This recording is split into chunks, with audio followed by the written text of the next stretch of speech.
Good evening everyone. Welcome to Saram Sampatrao Education. Myself Venkat. I'm the faculty here. Welcome to our brand new series called Samachar. So దీంట్లో మనం previous 12 మంత్స్కి సంబంధించిన important current అఫైర్స్ని కాంప్రహెన్సివ్గా cover చేయబోతున్నాము. అది కూడా especially for Telangana group 1 students కోసం. Okay, so ఈరోజు topics వచ్చేసరికి డైలీ మనం 4 టాపిక్స్ కవర్ చేస్తున్నాం కదా. సో ఈరోజు 4 టాపిక్స్ ఏంటో చూద్దాం పదండి. సో ఫస్ట్ టాపిక్ వచ్చేసరికి India AI mission. So GPAI global partnership for artificial intelligence summit అనేది న్యూఢిల్లీలో జరిగింది 2023లో. సో ఆ సమ్మిట్లో మన ఇండియన్ గవర్నమెంట్ లాంచ్ చేసిన మిషనే ఇండియా ఏఐ మిషన్. సో రీసెంట్గా బడ్జెట్లో ఈ మిషన్ కోసం సమ్ అమౌంట్ అలొకేట్ చేశారు. సో దాని గురించి పూర్తి డీటెయిల్గా మనం మాట్లాడుకుందాం. అండ్ సెకండ్ టాపిక్ వచ్చేసరికి చంద్రయాన్ 3. ఓకేనా. సో చంద్రయాన్ 3 యొక్క సిగ్నిఫికెన్స్ ఏంటి, సో శివశక్తి పాయింట్ ఏంటి, అండ్ తిరంగా పాయింట్ ఏంటి, సో ఈ మిషన్ యొక్క అవుట్కమ్స్ ఏంటి, దీంట్లో యూజ్ చేసిన పేలోడ్స్ ఏంటి, సో ఎగ్జామ్ పర్స్పెక్టివ్లో డీటెయిల్గా చూద్దాం. After that there is one more important topic called space debris. So present ఇది చాలా పెద్ద ప్రాబ్లంగా మారుతుంది అండ్ ఫ్యూచర్లో దీని నుంచి ఇంకా చాలా కాంప్లెక్సిటీస్ అనేవి క్రియేట్ అవబోతున్నాయి. సో అందుకని స్పేస్ డెబ్రిస్ టాపిక్ అనేది ఎగ్జామ్ పాయింట్ ఆఫ్ వ్యూలో చాలా ఇంపార్టెంట్. ఓకేనా. సో స్పేస్ డెబ్రిస్ అంటే ఏంటి, ఎందుకు స్పేస్ డెబ్రిస్ అనేది పెరుగుతుంది, మరి దీనికి సొల్యూషన్స్ ఏంటి. Okay, and last important topic చాలా ఇంట్రెస్టింగ్ టాపిక్ ఇది, ఆర్టీపీసీఆర్. ఓకేనా. సో ఎప్పుడన్నా సరే మీరు ఈ ట్రావెలర్స్ కొంతమంది యూట్యూబ్లో జర్నీ చేస్తూ ఉంటారు కదా, బైక్ రైడర్స్, మోటో వ్లాగ్స్ చేస్తూ ఉంటారు. వాళ్ళ వీడియోస్ కానీ మీరు చూసినప్పుడు వాళ్ళు ఆర్టీపీసీఆర్ అని చెప్పి మెన్షన్ చేసి ఉంటారు. ఓకేనా. ఎందుకంటే ఒక స్టేట్ నుంచి ఇంకో స్టేట్కి క్రాస్ అయ్యేటప్పుడు వాళ్ళు ముఖ్యంగా ఈ లే లడాక్ రీజియన్కి వెళ్ళినప్పుడు వాళ్ళని ఆర్టీపీసీఆర్ టెస్ట్కి సంబంధించిన రిజల్ట్స్ అడుగుతారనమాట. సో ఎందుకు అడిగారు, ఏ టైంలో అడిగారు అంటే COVID-19 పాండమిక్ టైంలో అడిగారు. సార్ మరి ఆర్టీపీసీఆర్కి COVID-19కి సంబంధం ఏంటి, అసలు ఆర్టీపీసీఆర్ అంటే ఫుల్ ఫామ్ వచ్చేసరికి reverse transcriptase polymerise chain reaction. So డీటెయిల్గా చెప్తాను. ఇది కూడా చాలా కాన్సెప్చువల్ ఓరియంటెడ్ అనమాట. సో ఇటువంటి టాపిక్స్ ఏవైతే ఉన్నాయో వీటి మీద మనం ఎక్స్ట్రా ఫోకస్ అనేది పెట్టాల్సిందే. ఓకేనా. సో ఫస్ట్ సెషన్లో నేను మీకు డీటెయిల్గా చెప్పాను కదా, mRNA వ్యాక్సిన్ కానీ అటువంటి టాపిక్స్. సో సేమ్ అలాగే ఉంటుంది. So reverse transcriptase polymerise chain reaction. So ఇది COVID-19 టైంలో మనకి బాగా యూజ్ అయిందనమాట. ఓకే, సో ఈ 4 టాపిక్స్ డీటెయిల్డ్గా కాంప్రహెన్సివ్గా మనం డిస్కస్ చేయబోతున్నాము. Again I'm requesting everyone, exam అనేది దగ్గరలోనే ఉంది. సో ఈ సెషన్స్ని మాత్రం అస్సలు మిస్ చేయమాకండి. సో చెప్పాను కదా, కావాలంటే మీకు టైం ఎక్కువగా కన్జ్యూమ్ అయిపోతుంది అని అనిపిస్తే 1.5లో కానీ 1.75లో కానీ పెట్టి వినండి, బట్ మొత్తం వినండి. ఓకేనా. నా సిన్సియర్ రిక్వెస్ట్ ఇది. ఖచ్చితంగా ఎగ్జామ్ అయిన తర్వాత, క్వశ్చన్ పేపర్ వచ్చిన తర్వాత నేను మళ్ళీ వీడియోస్ చేస్తాను. ఓకేనా. మన ఇన్స్టిట్యూట్లో మన ఫ్యాకల్టీ చేసిన కాన్సెప్ట్స్ నుంచి, మన ఫ్యాకల్టీ చేసిన వీడియోస్ అండ్ టాపిక్స్ నుంచి ఖచ్చితంగా మీకు క్వశ్చన్స్ అనేవి వస్తాయి. ఓకేనా. మనం ఆల్రెడీ మెయిన్స్ రైట్ వేలో చాలా క్వశ్చన్స్, చాలా డైమెన్షన్స్ మనం కవర్ చేసాం. సో వాటి నుంచి పక్కగా క్వశ్చన్స్ వస్తాయి అండ్ టెస్ట్ సిరీస్ నుంచి కూడా క్వశ్చన్స్ అనేవి ఆ డైమెన్షన్స్ నుంచి షూర్ 100% గ్యారంటీగా వస్తాయి అనమాట. ఓకే, నేను ఖచ్చితంగా వీడియోస్ చేస్తాను. సో మీరు కూడా చూస్తారు. సో అందుకనే I'm requesting each and every one, ఈ సమాచార్ సిరీస్ని అందరూ ఫాలో అవ్వండి. Okay, so without any further delay let start our session. So first topic వచ్చేసరికి ఇండియా ఏఐ మిషన్. సో దీని గురించి డీటెయిల్గా మాట్లాడుకుందాం పదండి. అసలు ఫస్ట్ ఆర్టిఫిషియల్ ఇంటెలిజెన్స్ అంటే ఏంటి, what is meant by artificial intelligence. So artificial intelligence అంటే ఏంటంటే it is nothing but the ability. First of all ఏంటిదమ్మా, ఇది ఒక ఎబిలిటీ అనమాట. సార్ ఎవరి యొక్క ఎబిలిటీ, మీదా మాదా అంటే లేదు, it is the ability of machines. ఇది మెషిన్స్ యొక్క ఎబిలిటీ అనమాట. మరి ఏం చేస్తుంది సార్ ఈ ఎబిలిటీతో, ఈ మిషన్స్ ఈ ఎబిలిటీతో ఏం చేస్తాయి అంటే they will perform some cognitive task. కొన్ని కాగ్నిటివ్ టాస్క్స్ ఇవి పర్ఫామ్ చేస్తుంది అనమాట. మరి ఏంటి ఆ కాగ్నిటివ్ టాస్క్లు అంటే, ఫస్ట్ వన్ థింకింగ్. అంటే మనిషి చేసే యాక్టివిటీస్ ఏవైతే ఉన్నాయో మనం ఆలోచిస్తాం కదా, సో మనకిలాగా అవి కూడా థింక్ చేస్తాయి. తర్వాత పర్సీవింగ్ కూడా చేస్తాయి అన్నమాట. దే విల్ డూ పర్సీవింగ్ అంటే గ్రహించటం. ఆ తర్వాత లెర్నింగ్, నేర్చుకుంటాయి. ఓకేనా. So they will do thinking, perceiving, learning as well as problem solving and decision making. అంటే మనం ఆలోచించి ఎటువంటి యాక్టివిటీస్ అయితే చేస్తూ ఉంటామో ఆ యాక్టివిటీస్ అన్నిటినీ ఒక మెషిన్ ఇప్పుడు పర్ఫామ్ చేయగలదు. మన యొక్క డే టు డే లైఫ్లో మనం చేసే యాక్టివిటీస్ వెనకాల చాలా బ్యాక్గ్రౌండ్ థింకింగ్ అనేది ఉంటుంది. చాలా ఆలోచించే మనం డెసిషన్ మేకింగ్ అనేది తీసుకుంటూ ఉంటాం.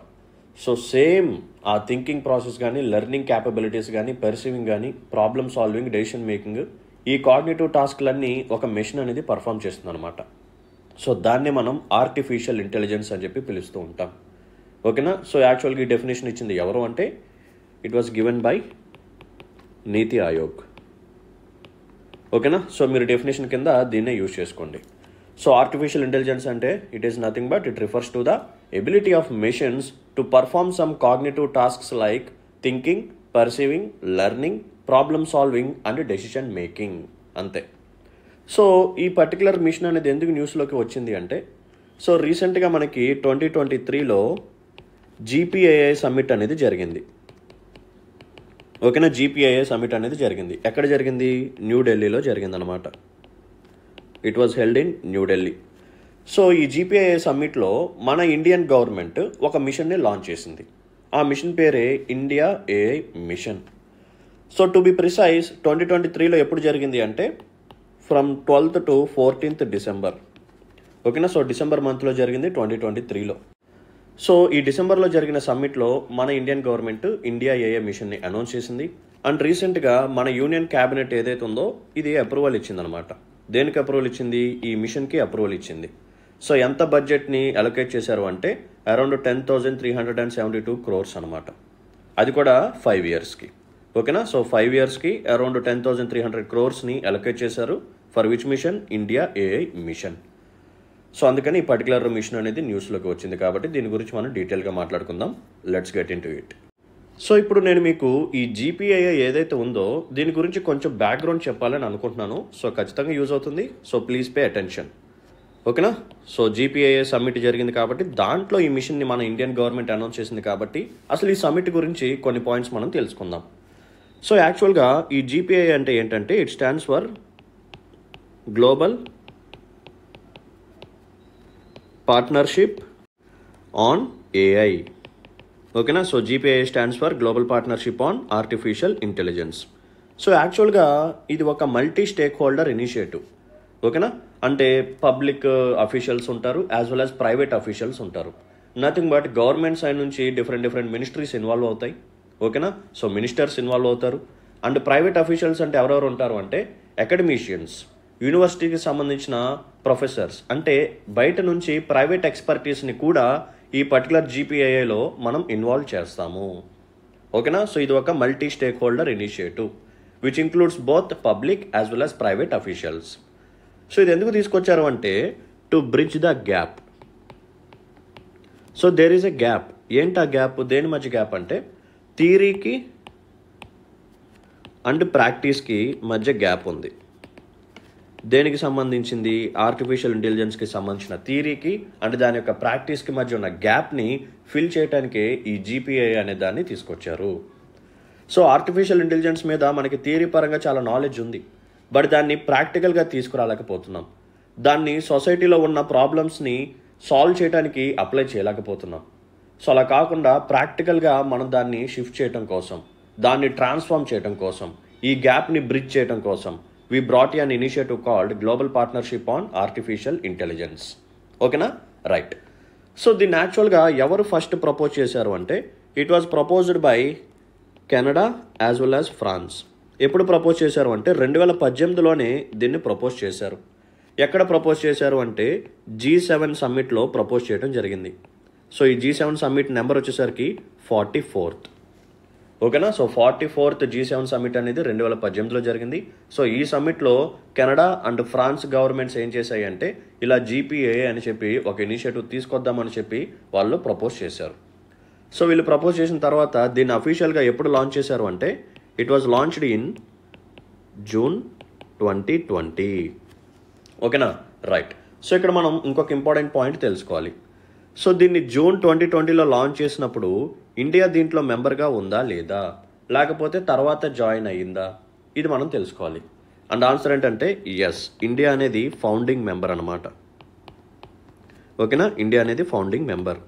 అంటే లాంచ్ చేసినప్పటి నుంచే మనం దీంట్లో మెంబర్గా ఉన్నాము. అంటే జూన్ 2020 నుంచే దీంట్లో మనం మెంబర్గా ఉండటం జరిగింది. So India is the founding member of global partnership on artificial intelligence. So ఈ జీపీఏఐని ఎవరు హోస్ట్ చేశారు అంటే it was hosted by GPAI is hosted by OECD. ఓకేనా, సో ఓఈసిడి ఫుల్ ఫామ్ ఏంటమ్మా? Organisation for economic cooperation and development. So ఈ జీపీఐలో ఏం జరుగుతుంది అంటే డిఫరెంట్ సెగ్మెంట్స్ నుంచి ఎక్స్పర్టీస్ని కొలాబరేట్ చేస్తారు. అంటే from branches like science, industry, civil society and government, international organisations etcetera. ఓకేనా, సో సైన్స్ నుంచి, ఇండస్ట్రీ బ్యాక్గ్రౌండ్ నుంచి, సివిల్ సొసైటీస్ నుంచి, గవర్నమెంట్ నుంచి అండ్ వేరియస్ ఇంటర్నేషనల్ ఆర్గనైజేషన్స్ నుంచి అండ్ మన ఇండియాలో ఉన్న అకాడమిషియన్స్ కానీ, ఓకేనా, ఇలా వేరియస్ కంట్రీస్లో ఉన్న ఎక్స్పర్టీస్ అందరినీ తీసుకొచ్చి ఈ ఆర్టిఫిషియల్ ఇంటెలిజెన్స్ మీద వర్క్ చేపిస్తారు. సో మన ఇండియాలో జరిగిన ఈ సమ్మిట్ ఏదైతే ఉందో, నథింగ్ బట్ డిసెంబర్ 2023లో జరిగిన సమ్మిట్ ఏదైతే ఉందో దీంట్లో వాళ్ళు 4 థీమ్స్ని అనౌన్స్ చేశారు. సో ఏంటా 4 థీమ్స్ అంటే, సో జాగ్రత్తగా చెప్తాను, చూసుకోండి. ఫస్ట్ వన్ వచ్చేసరికి రెస్పాన్సిబుల్ ఏఐ. ఓకేనా, సో ఆర్టిఫిషియల్ ఇంటెలిజెన్స్ని చాలా రెస్పాన్సిబుల్గా యూజ్ చేయాలి. దాని యొక్క డెవలప్మెంట్ ప్రాసెస్ కానీ, దాని యొక్క యూసేజ్ కానీ చాలా అంటే చాలా జాగ్రత్తగా, కేర్ఫుల్గా మనం చూసుకుంటూ ఉండాలి. Next one data governance. ఓకేనా, డేటా గవర్నెన్స్. తర్వాత future of work. Next one వచ్చేసరికి innovation and commercialization. So these are the 4 themes ఈ పర్టికులర్ సమ్మిట్లో వాళ్ళు ప్లేస్ చేసిందనమాట. సో ఆర్టిఫిషియల్ ఇంటెలిజెన్స్ని రెస్పాన్సిబుల్గా యూజ్ చేయాలి. డెవలప్ చేస్తే సరిపోదు, దాన్ని యూజర్స్ ఎవరైతే ఉన్నారో వాళ్ళు కూడా దాన్ని రెస్పాన్సిబుల్గా యూజ్ చేయాలి. లేకపోతే డీప్ ఫేక్ టెక్నాలజీని యూజ్ చేసి, ఆర్టిఫిషియల్ ఇంటెలిజెన్స్ని యూజ్ చేసి చాలా ఫేక్ వీడియోస్ వస్తున్నాయి. అండ్ ఫేస్ మార్ఫింగ్ చేసి చాలామంది సెలబ్రిటీస్ వీడియోస్ కూడా వచ్చాయి, అందరికీ తెలిసిన విషయమే. నెక్స్ట్ గవర్నెన్స్ కోసం, అండ్ గవర్నెన్స్ అనేది చాలా స్మూత్గా జరగాలి అంటే ఈ డేటా అనేది కూడా చాలా ఇంపార్టెంట్ రోల్ని ప్లే చేస్తుంది. So we're going to create multiple data centres. So data ఎంత క్వాలిటీగా ఉంటే అంత క్వాలిటీ అవుట్పుట్ అనేది మనకి వస్తుంది. ఒకవేళ డేటా అనేది క్వాలిటీగా లేకపోతే అవుట్పుట్ అనేది సరిగ్గా ఉండదు. మరి ఆర్టిఫిషియల్ ఇంటెలిజెన్స్ వచ్చిన తర్వాత మరి హ్యూమన్స్కి ఏమన్నా వర్క్ లాస్ జరుగుతుందా, లేకపోతే ఈ ఎంప్లాయ్మెంట్ ఆపర్చునిటీస్ని కోల్పోతామా? ఓకేనా, సో అందుకని ఫ్యూచర్ ఆఫ్ వర్క్ ఎలా ఉండబోతుంది. నెక్స్ట్ వన్ ఇదే ఆర్టిఫిషియల్ ఇంటెలిజెన్స్లో ఇన్నోవేషన్ ఫ్యూచర్లో ఎలా రాబోతుంది, ఎటువంటి న్యూ ఫ్యూచర్స్ మనం అన్లాక్ చేయొచ్చు అండ్ దీన్ని మనం కమర్షియలైజేషన్ ఎలా చేయాలి. నథింగ్ బట్ ప్రైవేట్ పీపుల్ని కూడా ఇన్వాల్వ్ చేస్తున్నాము కాబట్టి సో దాని గురించి కూడా మనం ఆలోచించాలి. Okay, right. సో మన న్యూఢిల్లీలో జరిగిన ఈ సమ్మిట్లో కొన్ని అవుట్కమ్స్ వచ్చాయి. సో నథింగ్ బట్ దీన్నే మనం ఏమని చెప్పి పిలవచ్చు అంటే న్యూఢిల్లీ డిక్లరేషన్ అని చెప్పి కూడా పిలవచ్చు. We call it as New Delhi declaration. So New Delhi డిక్లరేషన్లో వాళ్ళు ఫోకస్ చేసిన ఏరియాస్ ఏంటంటే there should be a balance between innovation and risk. ఓకేనా, సో ఇన్నోవేషన్ వస్తుంది కదా అని చెప్పి సో ఎంత రిస్క్లో ఉన్నా సరే మనం కంటిన్యూ అవుతూ వెళ్ళకూడదు. So risk, innovation, there should be a balance. And next one ఈ ఆర్టిఫిషియల్ ఇంటెలిజెన్స్ యొక్క ఎకనామిక్ బెనిఫిట్స్ని మనం యూజ్ చేసుకోవాలి, హార్నెస్ చేసుకోవాలి, కంట్రీ యొక్క గ్రోత్కి దీన్ని యూజ్ చేసుకోవాలి. Next one there should be a fairness and there should be a privacy and intellectual property rights and human rights. So artificial intelligence ద్వారా హ్యూమన్ రైట్స్ అనేవి వైలేట్ అవ్వకూడదు. అంటే పీపుల్ యొక్క డిగ్నిటీ కానీ, పీపుల్ యొక్క వెల్బీయింగ్ కానీ ఎటువంటి నష్టం అనేది జరగకూడదు. పీపుల్ యొక్క ప్రైవసీకి కూడా ఎటువంటి హాని అనేది జరగకూడదు. సో ఈ ఏరియాస్ మీద వాళ్ళు సైన్ చేయడం అనేది జరిగింది. సో న్యూఢిల్లీ డిక్లరేషన్ వచ్చేసరికి there should be a balance between innovation and risk of artificial intelligence and economic benefits, fairness, privacy, intellectual property rights, human rights, dignity and wellbeing. ఓకేనా, సో థీమ్స్ వచ్చేసరికి 4. So పైన చెప్పాను కదా, ఇవి 4 థీమ్స్ అనమాట. And అసలు artificial intelligence అంటే ఏంటో డెఫినేషన్ చెప్పాను. అండ్ జీపీఏఐ ఎలా వచ్చింది, సో ఎవరు ప్రపోజ్ చేశారు, సో ఎప్పుడు వచ్చింది, ఇండియా అనేది ఫౌండింగ్ మెంబరా కాదా, ఓకేనా, సో దీన్ని ఎవరు హోస్ట్ చేస్తారు, అన్ని డీటెయిల్స్ నీట్గా చెప్పాను. ఇప్పుడు మనం ఇండియా ఏఐ మిషన్ గురించి కాంప్రహెన్సివ్గా మాట్లాడుకుందాం పదండి. So let's look about India's AI mission. India announced its AI mission at the GPAI Summit 2023, which was held in New Delhi. And దీని యొక్క ఏం ఏంటంటే to faster artificial intelligence innovation through strategic partnerships across public and private sectors. నేను చెప్పాను కదా జీపీఐఏ summit ఏదైతే ఉందో, nothing but ఈ జీపీఐఏ ఏదైతే ఉందో ఇది ఒక మల్టీ స్టేక్ హోల్డర్ ఇనిషియేటివ్ అని చెప్పాను కదా. నథింగ్ బట్ దీంట్లో public officials as well as private officials కూడా ఉంటారు. సో అందుకని దీంట్లో పార్ట్నర్షిప్ అనేది both public and private sectors నుంచి ఉంటుంది. So it is going to be implemented by India AI which is an independent business division which comes under digital India corporation. ఓకేనా. So దీన్ని implement చేసేది ఎవరు మన ఇండియాలో అంటే ఇండియా ఏఐ. ఇది ఒక ప్లాట్ఫామ్ అనమాట. కావాలనుకుంటే ఇండియా ఏ అని చెప్పి గూగుల్లో మీరు సెర్చ్ చేయండి, ఒక పోర్టల్ ఉంటుంది, దాంట్లో మీకు ఎడిషనల్ డీటెయిల్స్ చాలా అంటే చాలా ఉంటాయి. అంటే గవర్నమెంట్ ఆఫ్ ఇండియా లాంచ్ చేసిన ఇనిషియేటివ్స్ ఏంటి for betterment of artificial intelligence, ఈ డీటెయిల్స్ అన్నీ అక్కడ ఉంటాయి. ఓకే. సో ఇది దేని కిందకి వస్తుంది అంటే డిజిటల్ ఇండియా కార్పొరేషన్ కిందకి వస్తుంది. అండ్ ఈ పర్టికులర్ కార్పొరేషన్ అనేది ఏ మినిస్ట్రీ కిందకి వస్తుంది అంటే ministry of electronics and information technology, mighty కిందకి వస్తుంది. Okay, right. It will use a public-private partnership model with 50% funding, allocating 4,564 crores of its 10,372 crore budget to build AI computing infrastructure. So both public and private individuals finance cheyalsinde, funding ivalsinde. Okay. This initiative aims to demonstrate India's AI capabilities for societal good and enhance global competitiveness. Okay na? So societal good ante entamma? Nothing but ఈ సొసైటీలో ఉన్న problems ఏవైతే ఉన్నాయో వాటిని solve చేసే విధంగా ఈ AI యొక్క క్యాపబిలిటీని మనం ఎన్హాన్స్ చేస్తాము. ఓకేనా. As well as global competitiveness కూడా పెరుగుతుంది, ఎకనామిక్ గ్రోత్ అనేది కూడా జరుగుతుంది. ఓకే. సో ఈ ఇండియా ఏఐ మిషన్లో మనకి 7 కీ కాంపోనెంట్స్ ఉంటాయి. ఎన్నమ్మా 7 కాంపోనెంట్స్ ఉంటాయి. సో వాటి గురించి డీటెయిల్డ్గా నెక్స్ట్ స్లైడ్లో చెప్తాను. అక్కడ మనకి స్పేస్ ఉంటుంది కాబట్టి రాయడానికి, అందుకని నెక్స్ట్ స్లైడ్లో చెప్తాను. సో జాగ్రత్తగా వినండి. Let's look at the 7 key components. So what are they? First component వచ్చేసరికి India AI compute capacity.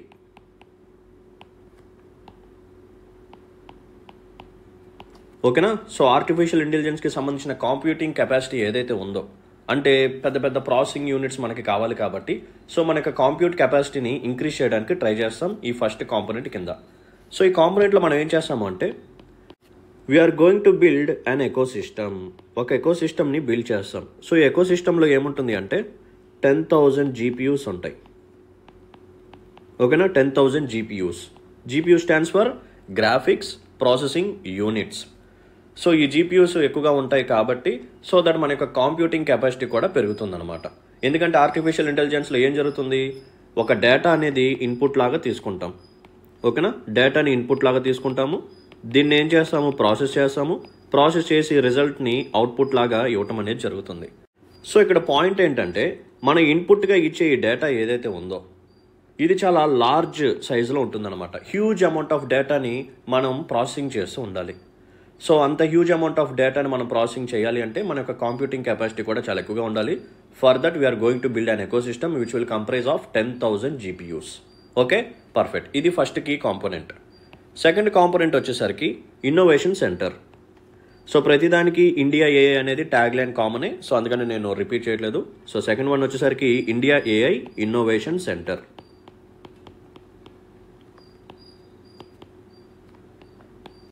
So ఈ పర్టికులర్ స్టెప్లో మనం ఏం చేయబోతున్నాము అంటే we are going to develop indigenous LMMs. Sir LMM అంటే ఏంటి?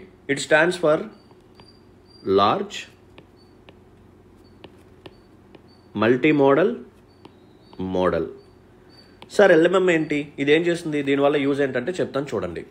మనం డేటాని ఇన్పుట్ లాగా ఇస్తామని చెప్పాం కదా, డేటాని ఇన్పుట్ లాగా ఇస్తాం. మరి ఈ డేటా అనేది సింగిల్ ఫార్మాట్లో ఉంటుందా అంటే లేదు. సో ఈ డేటా అనేది డిఫరెంట్ ఫార్మాట్స్లో ఉంటుంది. సార్ ఏంటా ఫార్మాట్స్? కొన్ని డేటాస్ ఇమేజెస్ రూపంలో ఉండొచ్చు, మరికొన్ని డేటా వచ్చేసరికి టెక్స్ట్ రూపంలో ఉండొచ్చు, కొన్ని వీడియోస్ రూపంలో ఉంటాయి. ఓకేనా. ఇలా డిఫరెంట్ ఫార్మాట్స్లో ఉన్న డేటాని ప్రాసెస్ చేయాలి అంటే వీ నీడ్ LMM. ఓకేనా. So large multi models. ఓకేనా.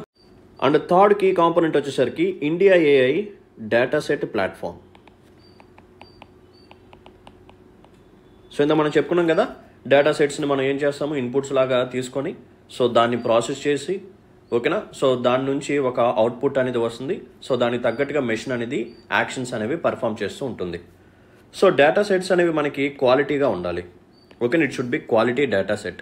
నెక్స్ట్ వన్ వచ్చేసరికి అది నాన్ పర్సనల్ డేటా సెట్ అయ్యి ఉండాలి.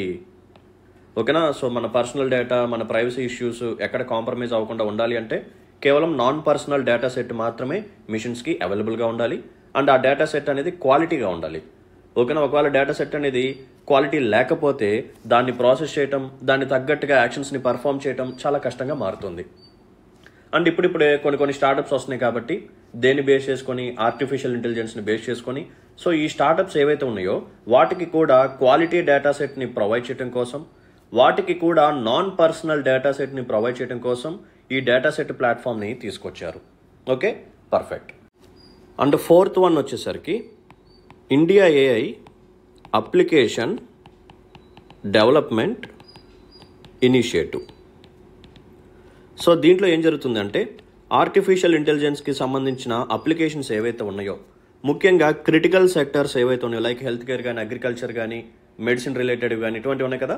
సో వాటికి మనం ఆర్టిఫిషియల్ ఇంటెలిజెన్స్ని యూజ్ చేసి అప్లికేషన్స్ తీసుకురావాలి అని చెప్పి ఇంకొక ఇనిషియేటివ్ని తీసుకొచ్చారు. పర్ఫెక్ట్. ఫిఫ్త్ కాంపోనెంట్ వచ్చేసరికి ఇండియా ఏఐ ఫ్యూచర్ స్కిల్స్. ఓకేనా, India AI future skills. So దీంట్లో మన వాళ్ళు ఏం చేస్తారంటే ఏఐకి సంబంధించిన కోర్సెస్ అనేవి అండర్ గ్రాడ్యుయేట్ ప్రోగ్రామ్స్లో, మాస్టర్స్ లెవెల్లో, పిహెచ్డి ప్రోగ్రామ్స్లో అందరికీ ఉండేలాగా చూస్తారనమాట. ఓకేనా. అంటే ఏఐ మీద ప్రతి ఒక్కరికి బేసిక్ అవేర్నెస్ అనేది ఉండాల్సిందే. అండ్ ఇంకొక పాయింట్ ఏంటంటే టైర్ 2 అండ్ టైర్ 3 సిటీస్ ఏవైతే ఉన్నాయో ఈ సిటీస్లో ఆర్టిఫిషియల్ ఇంటెలిజెన్స్ని బేస్ చేసుకుని ల్యాబ్స్ని కూడా ఎస్టాబ్లిష్ చేయబోతున్నారు. సో డేటా ల్యాబ్స్ని, ఏఐ ల్యాబ్స్ని టైర్ 2 అండ్ టైర్ 3 సిటీస్లో అక్రాస్ ఇండియాలో డెవలప్ చేయబోతున్నారు. అండ్ ప్రతి ఒక్క మాస్టర్స్ కోర్సులో కానీ, పిహెచ్డి ప్రోగ్రామ్స్లో కానీ, అండర్ గ్రాడ్యుయేట్ ప్రోగ్రామ్స్లో కానీ ఈ ఆర్టిఫిషియల్ ఇంటెలిజెన్స్ని బేస్ చేసుకుని కోర్సెస్ని ప్లేస్ చేయబోతున్నారు. Okay, right. సిక్స్త్ కాంపోనెంట్ వచ్చేసరికి India AI startup financing. So artificial ఇంటెలిజెన్స్ని బేస్ చేసుకుని వచ్చే స్టార్టప్స్ ఏవైతే ఉన్నాయో వాటికి ఫినాన్షియల్ సపోర్ట్ అనేది ప్రొవైడ్ చేస్తారు. And last and final one వచ్చేసరికి safe and trusted artificial intelligence. So AI technology బాగా డెవలప్ అవుతుంది కదా అని చెప్పి మనకు డిగ్నిటీని, మనకు ప్రైవసీని మనం కాంప్రమైజ్ చేసుకోకూడదు. సో ఆర్టిఫిషియల్ ఇంటెలిజెన్స్ అనేది సేఫ్గా ఉండాలి, ఇది ట్రస్టెడ్గా ఉండాలి, దీనికి మనం ఇచ్చే డేటా అనేది నాన్ పర్సనల్ డేటాని మాత్రమే ఇవ్వాలి. ఓకేనా. సో ఇలా మనం 7 కాంపోనెంట్స్ని పెట్టుకొని ఇండియా ఏఐ మిషన్ని తీసుకురావడం అనేది జరిగింది. So these are the important key components regarding India AI mission. మరి ఈ పర్టికులర్ మిషన్లో కొన్ని ఛాలెంజెస్ని మనం ఫేస్ చేస్తున్నాం. What are they? First one వచ్చేసరికి data security and privacy concerns. AI solutions of and process sensitive and personal data. చెప్పాను కదా. సో కొంచెం సెన్సిటివ్ డేటాని, పర్సనల్ డేటాని ఎప్పుడైతే దీనికి కానీ మనం ఇస్తామో మన యొక్క ప్రైవసీ అనేది కాంప్రమైజ్ అయిపోతుంది. If not handled carefully, it increases vulnerabilities to cyber security and data privacy risk.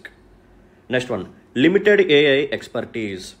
The scarcity of skilled AI professionals poses a significant challenge, hindering widespread adoption. India will need 1 million AI skilled engineers in the next 2 to 3 years. అందుకనే నేను చెప్పాను. So మన వాళ్ళు తీసుకొచ్చిన initiative ఏంటమ్మా? India AI future skills. ఎక్కడ ఉంది చూసారా? సో దీంట్లో వాళ్ళు ఏం చేయబోతున్నారు? సో అండర్ గ్రాడ్యుయేట్ లెవెల్లో, మాస్టర్స్ లెవెల్లో, పిహెచ్డి లెవెల్స్లో ఏఐ కోర్సెస్ని తీసుకురాబోతున్నారు. అప్పుడు ఏం జరుగుతుంది? ఈ ఏఐ బేస్డ్ ఎక్స్పర్టీస్ అనేది పెరుగుతుంది. ఓకేనా. సో ఈ ఛాలెంజ్ని ఓవర్కమ్ చేయడానికి పైన ఒక కీ కాంపోనెంట్ని మనం డిస్కస్ చేసాము, దాన్ని కూడా మన వాళ్ళు తీసుకొచ్చారు. Okay. Next one, lack of AI and cloud computing infrastructure. India has under 2% of the world's $1 trillion worth of compute infrastructure, which is several times less than countries like US and China. Initiatives like Airavat, which is going to aim at providing AI-first compute infrastructure and emerging, but are still in the nascent stages. So previous స్లైడ్లో నేను కొన్ని government initiatives అని చెప్పి ఒక diagram పెట్టాను కదా, అది ఒకసారి చూడండి. దాంట్లో ఐరావత్ అని చెప్పి ఒక ఇనిషియేటివ్ ఉంటుంది. సో ఈ ప్రోగ్రామ్ యొక్క మెయిన్ ఎయిమ్ ఏంటంటే ఆర్టిఫిషియల్ ఇంటెలిజెన్స్కి సంబంధించిన ఇన్ఫ్రాస్ట్రక్చర్ని డెవలప్ చేయడం. సో యూఎస్ఏ అండ్ చైనాతో కంపేర్ చేస్తే మన ఇండియాలో ఈ ఆర్టిఫిషియల్ ఇంటెలిజెన్స్ అండ్ క్లౌడ్ కంప్యూటింగ్కి సంబంధించిన ఇన్ఫ్రాస్ట్రక్చర్ అనేది చాలా పూర్గా ఉంది. సో దీని మీద మనం ఫోకస్ చేయాలి. Next one, data access and analysis. AI models require large volumes of high quality data for effective training. But many Indian businesses struggle with collecting, maintaining and integrating data from disparate sources. 69% of respondents in Elastic Generative AI report reported difficulties in accessing the data they need. And 96% faced challenges in analyzing and generating insights from their data. చెప్పాను కదా, డేటాని మనం input లాగా తీసుకొని దాన్ని process చేసి analyse చేసి result are output అనేది వస్తుంది. దాన్ని బేస్ చేసుకుని మెషిన్ అనేది యాక్షన్ని పర్ఫామ్ చేస్తుంది. బట్ ఈ డేటా అనేది అన్ఫార్చునేట్లీ క్వాలిటీగా లేదు. ఓకేనా, ఇది అనాలిసిస్ చేయడానికి వీలుగా లేదు. సో క్వాలిటీ డేటా అనేది ఉండాలి, అప్పుడే మనకి ట్రైనింగ్ అనేది ఎఫెక్టివ్గా జరుగుతుంది. Next one, decision making and analysis. Interpreting the outputs of AI systems and making informed decisions remain a hurdle. 80% of Indian respondents reported challenges with stalled decision making due to slow data analysis, as scaling AI-driven analysis process becomes increasingly complex. So data అనేది ఎప్పుడైతే మనకి క్వాలిటీగా ఉండదో ఆటోమేటిక్గా analysis process కూడా స్లోగా ఉంటుంది. ఎప్పుడైతే అనాలిసిస్ అనేది స్లోగా ఉంటుందో దీన్ని బేస్ చేసుకుని వచ్చే అవుట్పుట్ కూడా స్లోగా ఉంటుంది. సో దట్ డెసిషన్ మేకింగ్ అనేది స్లోగా జరుగుతుంది. సో దీన్ని మనం స్పీడప్ చేయాలి. స్పీడప్ చేయాలంటే డేటా అనేది క్వాలిటీగా ఉండాలి. సో దానికోసమే మనకి బిగ్ డేటా అనాలిసిస్ అని చెప్పి సిఎస్సిలో కోర్సెస్ కూడా ఉంటాయి. ఇవన్నీ మీకు అవసరం లేదు, బట్ జస్ట్ ఒక పాయింట్ అయితే చెప్పాలనిపించి చెప్తున్నాను అంతే. సో ఫైనల్ కంక్లూజన్ చూడండి. By tackling the challenges systematically and leveraging its strengths in technology and innovation, India can position itself as a global leader in artificial intelligence, driving inclusive growth, enhancing competitiveness and achieving sustainable development goals in the years to come. So పైన ఉన్న ఛాలెంజెస్ని మనం సిస్టమాటిక్గా tackle చేయాలి and మనకున్న స్ట్రెంగ్త్స్ని మనం leverage చేయాలి. అప్పుడే మనకి innovation అనేది చాలా ఎక్కువగా పెరుగుతుంది. So that we can become a global leader in terms of artificial intelligence. So ఎప్పుడైతే ఆర్టిఫిషియల్ ఇంటెలిజెన్స్ని మనం బాగా డెవలప్ చేస్తామో, ఎప్పుడైతే ఈ AI అనేది అందరికీ యాక్సెసిబుల్గా అఫోర్డబుల్గా ఉంటుందో, so that we can promote inclusive growth. ఓకేనా, ఇంక్లూజివ్ గ్రోత్ని మనం ప్రమోట్ చేయొచ్చు, కాంపిటేటివ్నెస్ని పెంచవచ్చు. So that we can also achieve sustainable development goals in the upcoming years. ఓకేనా, సో దీంతో మనం సక్సెస్ఫుల్గా ఇండియా AI మిషన్ని కాంప్రహెన్సివ్గా మాట్లాడుకోవడం జరిగింది. చూశారు కదా ఎంత డీటెయిల్డ్గా నేను ఎక్స్ప్లెయిన్ చేశాను ఒక సింగిల్ టాపిక్ని. అవునా, సో దానికి సంబంధించిన బ్యాక్గ్రౌండ్ కూడా నేను చెప్పాను. ఇండియా AI మిషన్ని నేను స్టార్ట్ చేసి వెళ్ళిపోవచ్చు, బట్ అలా కాకుండా GPIA సమ్మిట్లో ఇది వచ్చింది కాబట్టి అసలు GPIA సమ్మిట్ అంటే ఏంటి, అది ఎలా వచ్చింది, ఎవరు ప్రపోజ్ చేశారు, ఏ టైంలో వచ్చింది, ఇండియా అనేది ఫౌండింగ్ మెంబరా కాదా, దాని యొక్క ఎయిమ్ ఏంటి, మరి న్యూఢిల్లీ డిక్లరేషన్లో వచ్చిన అవుట్కమ్స్ ఏంటి, దాంట్లో మన వాళ్ళు ప్రపోజ్ చేసిన థీమ్స్ ఏంటి, వాట్ ఆర్ దోస్ 4 థీమ్స్, ఇవన్నీ చెప్పి ఇండియా AI మిషన్ని స్టార్ట్ చేసి దీని యొక్క సిగ్నిఫికెన్స్ చెప్పి దీంట్లో 7 కీ కాంపోనెంట్స్ మనం మాట్లాడుకున్నాం. దీంట్లో ఉన్న ఛాలెంజెస్ కూడా మనం మాట్లాడుకోవడం జరిగింది. సో ఇంత 360 degrees అప్రోచ్ అనేది మీకు ఎప్పుడైతే ఉంటుందో అప్పుడే మనం ఆన్సర్స్లో కూడా మల్టీ డైమెన్షనల్ అప్రోచ్ అనేది మనం చూపించవచ్చు. So that we can get better marks. ఓకేనా, అప్పుడే మనకి +1 అడ్వాంటేజ్ అనేది అందరికీ వస్తుంది. అందుకనే నేను రిక్వెస్ట్ చేస్తున్నాను, ఈ సిరీస్ అందరూ యూటిలైజ్ చేసుకోండి. ఒకవేళ స్లోగా ఉంది అని అనిపిస్తే, ఒకవేళ తెలిసిన పాయింటే చెప్తున్నారు అని అనిపిస్తే ఏముంది 1.5లో కానీ 1.75లో కానీ పెట్టండి, సరిపోతుంది. ఓకేనమ్మా, right. Now move on to second topic. So next topic వచ్చేసరికి చంద్రయాన్ 3. ఆల్మోస్ట్ అందరికి ఈ టాపిక్ మీద అన్ని పాయింట్స్ తెలిసే ఉంటాయి. సో మళ్ళీ ఒకసారి రివైజ్ చేద్దాం. ఎవరైనా సరే తెలిసిన వాళ్ళు ఉన్నా సరే మళ్ళీ ఒకసారి చూడండి. సో ఈ టాపిక్ ఎందుకు న్యూస్లోకి వచ్చింది, వాట్ ఈస్ ద కంటెక్స్ట్, ఇది ఇప్పుడు మనం చూద్దాం. The International Astronomical Union Working Group for Planetary System Nomenclature has approved the name Statue Shivashakti for the landing site of Chandrayaan 3's Vikram lander. So మనకేం జరిగింది, August 23న ఈ particular Chandrayaan 3కి సంబంధించిన lander ఏదైతే ఉందో, నథింగ్ బట్ దాని యొక్క name వచ్చేసరికి విక్రమ్. ఇది మన లూనార్ సౌత్ పోల్ మీద సాఫ్ట్ ల్యాండింగ్ చేసింది కాబట్టి, సో ఆ పర్టికులర్ పాయింట్ ఏదైతే ఉందో దాన్ని శివశక్తి పాయింట్ లాగా డిక్లేర్ చేయాలి అని చెప్పి మనం అప్లికేషన్ పెట్టుకున్నాము. సో దాన్ని బేస్ చేసుకుని ఈ ఇంటర్నేషనల్ ఆస్ట్రోనామికల్ యూనియన్ వాళ్ళు దీనికి అప్రూవల్ అనేది ఇచ్చారు. సో దీన్ని బేస్ చేసుకుని ఈ టాపిక్ అనేది న్యూస్లోకి వచ్చింది. సో అసలు ఈ చంద్రయాన్ 3 మిషన్కి సంబంధించిన కొన్ని ఇంపార్టెంట్ పాయింట్స్ మనం తెలుసుకుందాం. సో ఈ చంద్రయాన్ 3 మిషన్ ఏదైతే ఉందో ఇది యాక్చువల్గా ఫాలో ఆన్ మిషన్. దేనికి follow on mission, Chandrayaan 2. So Chandrayaan 2లో మనం అనుకున్న పర్టికులర్ సాఫ్ట్ ల్యాండింగ్ మనం చేయలేకపోయాము because of some technical errors. So వాటన్నిటిని దృష్టిలో పెట్టుకుని సక్సెస్ఫుల్గా చంద్రయాన్ 3 మిషన్ని సాఫ్ట్ ల్యాండింగ్ అయితే మనం చేయడం జరిగింది. సో ఈ పర్టికులర్ చంద్రయాన్ 3 మిషన్ని మనం ఎప్పుడు లాంచ్ చేసాము అంటే July 14th, 2023 by using which vehicle, GSLV Mark 3. GSLV Mark 3 మనం యూజ్ చేసాము ఆన్ July 14, 2023. తర్వాత మనం లూనార్ ఆర్బిట్లోకి ఎంటర్ అయ్యాం. ఎప్పుడు, ఆన్ August 5th, 2023. తర్వాత ఏం జరిగింది అంటే మన యొక్క ప్రొపల్షన్ మాడ్యూల్, ల్యాండర్ మాడ్యూల్ రెండు సెపరేట్ అయ్యాయి. యాక్చువల్గా చంద్రయాన్ 2 మిషన్లో మనం ఆర్బిటర్ని సెండ్ చేసాం. ఓకేనా, మళ్ళీ చంద్రయాన్ 3లో మనం సెపరేట్గా ఆర్బిటర్ని పంపించాల్సిన అవసరం లేదు. ఎందుకంటే ఆర్బిటర్ చంద్రయాన్ 2ది ఇంకా సక్సెస్ఫుల్గా పనిచేసింది కాబట్టి చంద్రయాన్ 3లో మనం ఆర్బిటర్ని యూజ్ చేయలేదు. మరి చంద్రయాన్ 3లో మనం యూజ్ చేసింది ఏంటి అంటే ప్రొపల్షన్ మాడ్యూల్. సో ఈ ప్రొపల్షన్ మాడ్యూల్ ఏం చేస్తుంది అంటే ల్యాండర్ని క్యారీ చేస్తుంది. ఈ ల్యాండర్లో ఏముంటుంది అంటే రోవర్ కూడా ఉంటుంది. ల్యాండర్ నేమ్ వచ్చేసరికి విక్రమ్, రోవర్ నేమ్ వచ్చేసరికి ప్రజ్ఞాన్. ఓకేనా, పర్ఫెక్ట్. సో ఈ propulsion module and lander module ఎప్పుడు సెపరేట్ అయ్యాయి అంటే ఆన్ August 17th, 2023. ఓకేనా, తర్వాత ఏం జరిగింది, ఫస్ట్ డీబూస్టింగ్ జరిగింది August 18th, తర్వాత సెకండ్ డీబూస్టింగ్ జరిగింది August 20, అండ్ సాఫ్ట్ ల్యాండింగ్ ఎప్పుడు జరిగిందమ్మా August 23, 2023. ఇది ఒక హిస్టారికల్ డే అనమాట. So we are the first country to achieve this feat. So ఏ కంట్రీ ఇప్పటి వరకు కూడా లూనార్ సౌత్ పోల్ మీద సాఫ్ట్ ల్యాండింగ్ చేయలేదు. We are the first country to do that. Of course moon మీదకి ఆల్రెడీ USA, చైనా, రష్యా వీళ్ళందరూ వెళ్ళారు, వీళ్ళందరూ ల్యాండింగ్ చేశారు. బట్ మనం ల్యాండ్ చేసిన ఈ soft landing area, lunar south pole area ఏదైతే ఉందో అక్కడ వరకు మాత్రం ఎవరు వెళ్ళలేకపోయారు, మనమే ఫస్ట్ అనమాట. సో అందుకనే ఈ స్పెషల్ డే August 23 ఏదైతే ఉందో దీన్ని మనం నేషనల్ స్పేస్ డే లాగా సెలబ్రేట్ చేసుకోవాలి అని చెప్పి డిక్లేర్ చేసుకున్నాం. ఓకేనా, సో ఇది టైం లైన్ అనమాట. సో ఇప్పుడు మనం ఈ చంద్రయాన్ 3 గురించి ఇంకొంచెం డీటెయిల్గా మాట్లాడుకుందాం. So it is an another attempt of the ISRO after the Chandrayaan 3 to demonstrate the capability of India in safe landing and roving on the lunar surface. So ఈ particular mission యొక్క main aim ఏంటంటే ఒకటి soft ల్యాండింగ్ని perform చేయటం and రోవర్ని మనకు moon surface మీద, lunar surface మీద రోవింగ్ చేపించడం and we are going to conduct some in situ experiments. ఓకేనా, ఇన్ సీటు ఎక్స్పెరిమెంట్స్ని కండక్ట్ చేయాలి అని చెప్పి మనం టార్గెట్గా పెట్టుకున్నాం. సో దీంట్లో మనకి ఏమేమి ఉంటాయి, ల్యాండర్ మాడ్యూల్ ఉంటుంది. ఈ ల్యాండర్ మాడ్యూల్ని తీసుకెళ్లేది ఎవరు, ప్రొపల్షన్ మాడ్యూల్. ఇదే ల్యాండర్ మాడ్యూల్ మనకేముంటుంది, రోవర్ కూడా ఉంటుంది. సో ల్యాండర్ మాడ్యూల్ యొక్క మెయిన్ ఎయిమ్ ఏంటంటే for soft landing and deployment rover. ఓకేనా, సో సాఫ్ట్ ల్యాండింగ్ చేయాలి, సాఫ్ట్ ల్యాండింగ్ చేసిన తర్వాత రోవర్ని డిప్లాయ్ చేయాలి. ఇది ల్యాండర్ మాడ్యూల్ యొక్క గోల్ అనమాట. ప్రొపల్షన్ మాడ్యూల్ ఏం చేస్తుంది, it is going to carry the lander and rover configuration till 100 kilometers lunar orbit. ఓకేనా, సో లూనార్ ఆర్బిట్కి 100 kilometers హైట్ వరకు తీసుకెళ్తుంది. అక్కడ నుంచి ల్యాండరే సాఫ్ట్ ల్యాండింగ్ చేయాలి. రోవర్ ఏం చేస్తుంది, it is going to carry out in seat chemical analysis of the lunar surface. ఓకేనా, so ఇది ఎక్స్పెరిమెంట్స్ని క్యారీ ఆన్ చేస్తుంది అనమాట రోవర్ అనేది. సో రోవర్ నేమ్ వచ్చేసరికి ప్రజ్ఞాన్, ల్యాండర్ నేమ్ వచ్చేసరికి Vikram.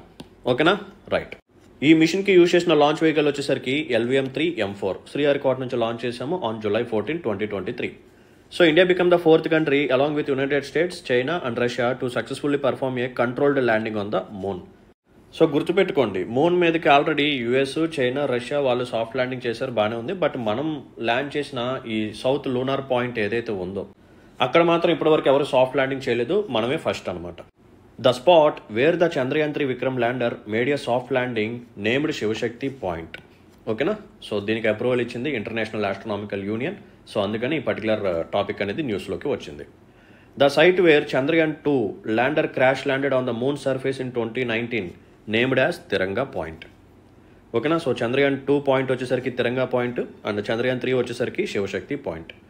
The date of Chandrayaan 3 lander's lunar landing August 23 would be observed as national space day. ఇవన్నీ నేను ఇందాకే చెప్పాను, సో జాగ్రత్తగా గుర్తుపెట్టుకోండి. ఇంకొంచెం టెక్నికల్ డీటెయిల్స్లోకి వెళితే ఇటువంటి మిషన్స్కి మనం పేలోడ్స్ కూడా గుర్తుపెట్టుకోవాలి. ఓకేనా, ఈ పేలోడ్స్ కూడా మీరు కానీ మెన్షన్ చేస్తే చాలా అంటే చాలా మంచి పాయింట్స్ పడతాయి. సో ల్యాండర్ పరంగా ఏ ఏ పేలోడ్స్ ఉన్నాయో ఇప్పుడు మనం చూద్దాం.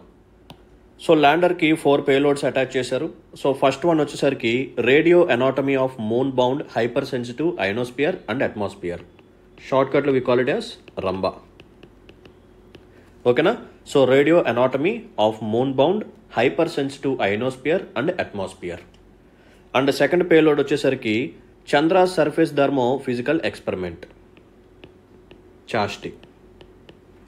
అండ్ థర్డ్ పేలోడ్ వచ్చేసరికి instrument for lunar seismic activity. ఓకేనా, seismic activity. Next one laser retroreflector ఎరే LRA. So ఇవి 4 ల్యాండర్కి సంబంధించిన పేలోడ్స్ అనమాట. నెక్స్ట్ ఏంటిది, రోవర్. సో రోవర్కి సంబంధించిన పేలోడ్స్ వచ్చేసరికి alpha particle X ray spectrometer, alpha particle X ray spectrometer. Next one laser induced breakdown spectroscope, nothing but LIBS. ఓకేనా, so laser induced breakdown spectroscope. And ఫైనల్గా వచ్చేసరికి propulsion module. So దీంట్లో పెట్టిన payload పేరు ఏంటంటే spectropolarimetry of habitable planet Earth. We call it as SHAPE. ఓకేనా. So ఈ 7 payloads ఈ పర్టికులర్ మిషన్లో మనం యూజ్ చేసాము. ల్యాండర్లో వచ్చేసరికి 4, రోవర్లో వచ్చేసరికి 2, ప్రొపల్షన్ మాడ్యూల్లో వచ్చేసరికి 1. సో టోటల్గా 7 పేలోడ్స్. ఒకవేళ మీకు కానీ గుర్తుంటే ఒక డయాగ్రామ్ లాగా వేసి ఇలా పేలోడ్స్ అని పెట్టి RAMBHA, next one ChaSTE, ILSA, LRA, APXS, LIBS and SHAPE ఇలా మీరు కానీ మెన్షన్ చేయండి. ఆన్సర్ రైటింగ్లో మనకి మంచి మార్క్స్ అనేవి పడతాయి. Okay, right. సో ఈ పర్టికులర్ మిషన్ ఏదైతే ఉందో ఇది పాస్ట్ యొక్క సక్సెస్ని బేస్ చేసుకొని అండ్ పాస్ట్ యొక్క ఫెయిల్యూర్ని బేస్ చేసుకొని మనం చాలా విషయాలు నేర్చుకొని ఈ పర్టికులర్ చంద్రయాన్ 3 మిషన్ని సక్సెస్ఫుల్గా చేశాం. సో చంద్రయాన్ 1 దీన్ని 2008లో చేసాము. It was India's first lunar mission which successfully orbited the moon and detected the presence of water molecules on the lunar surface. So Chandrayaan 1 ద్వారా మనకి తెలిసింది ఏంటంటే వాటర్ మాలిక్యూల్స్ మనం ఫైండ్ అవుట్ చేసాము లూనార్ సర్ఫేస్ మీద. 2008లో దీన్ని మనం చేసాం. Next one Chandrayaan 2 2019 attempted to lunar soft landing but faced challenges with the lander Vikram crash landing on the moon. However the orbiter component of Chandrayaan 2 is still operational and providing valuable data. అందుకనే చంద్రయాన్ 3లో మనం ఆర్బిటర్ని పంపలేదు. చంద్రయాన్ 2లో మనం సెండ్ చేసిన ఆర్బిటర్ని use చేసాము. So అందుకని ఇక్కడ మనం ప్రొపల్షన్ మాడ్యూల్ పంపించాం. సో ప్రొపల్షన్ మాడ్యూల్లో ల్యాండర్ ఉంటుంది, ల్యాండర్ లోపల రోవర్ ఉంటుంది. So what is the significance of Chandrayaan 3 for India space ambitions? So దీని యొక్క సిగ్నిఫికెన్స్ ఏంటి? So technological advancement.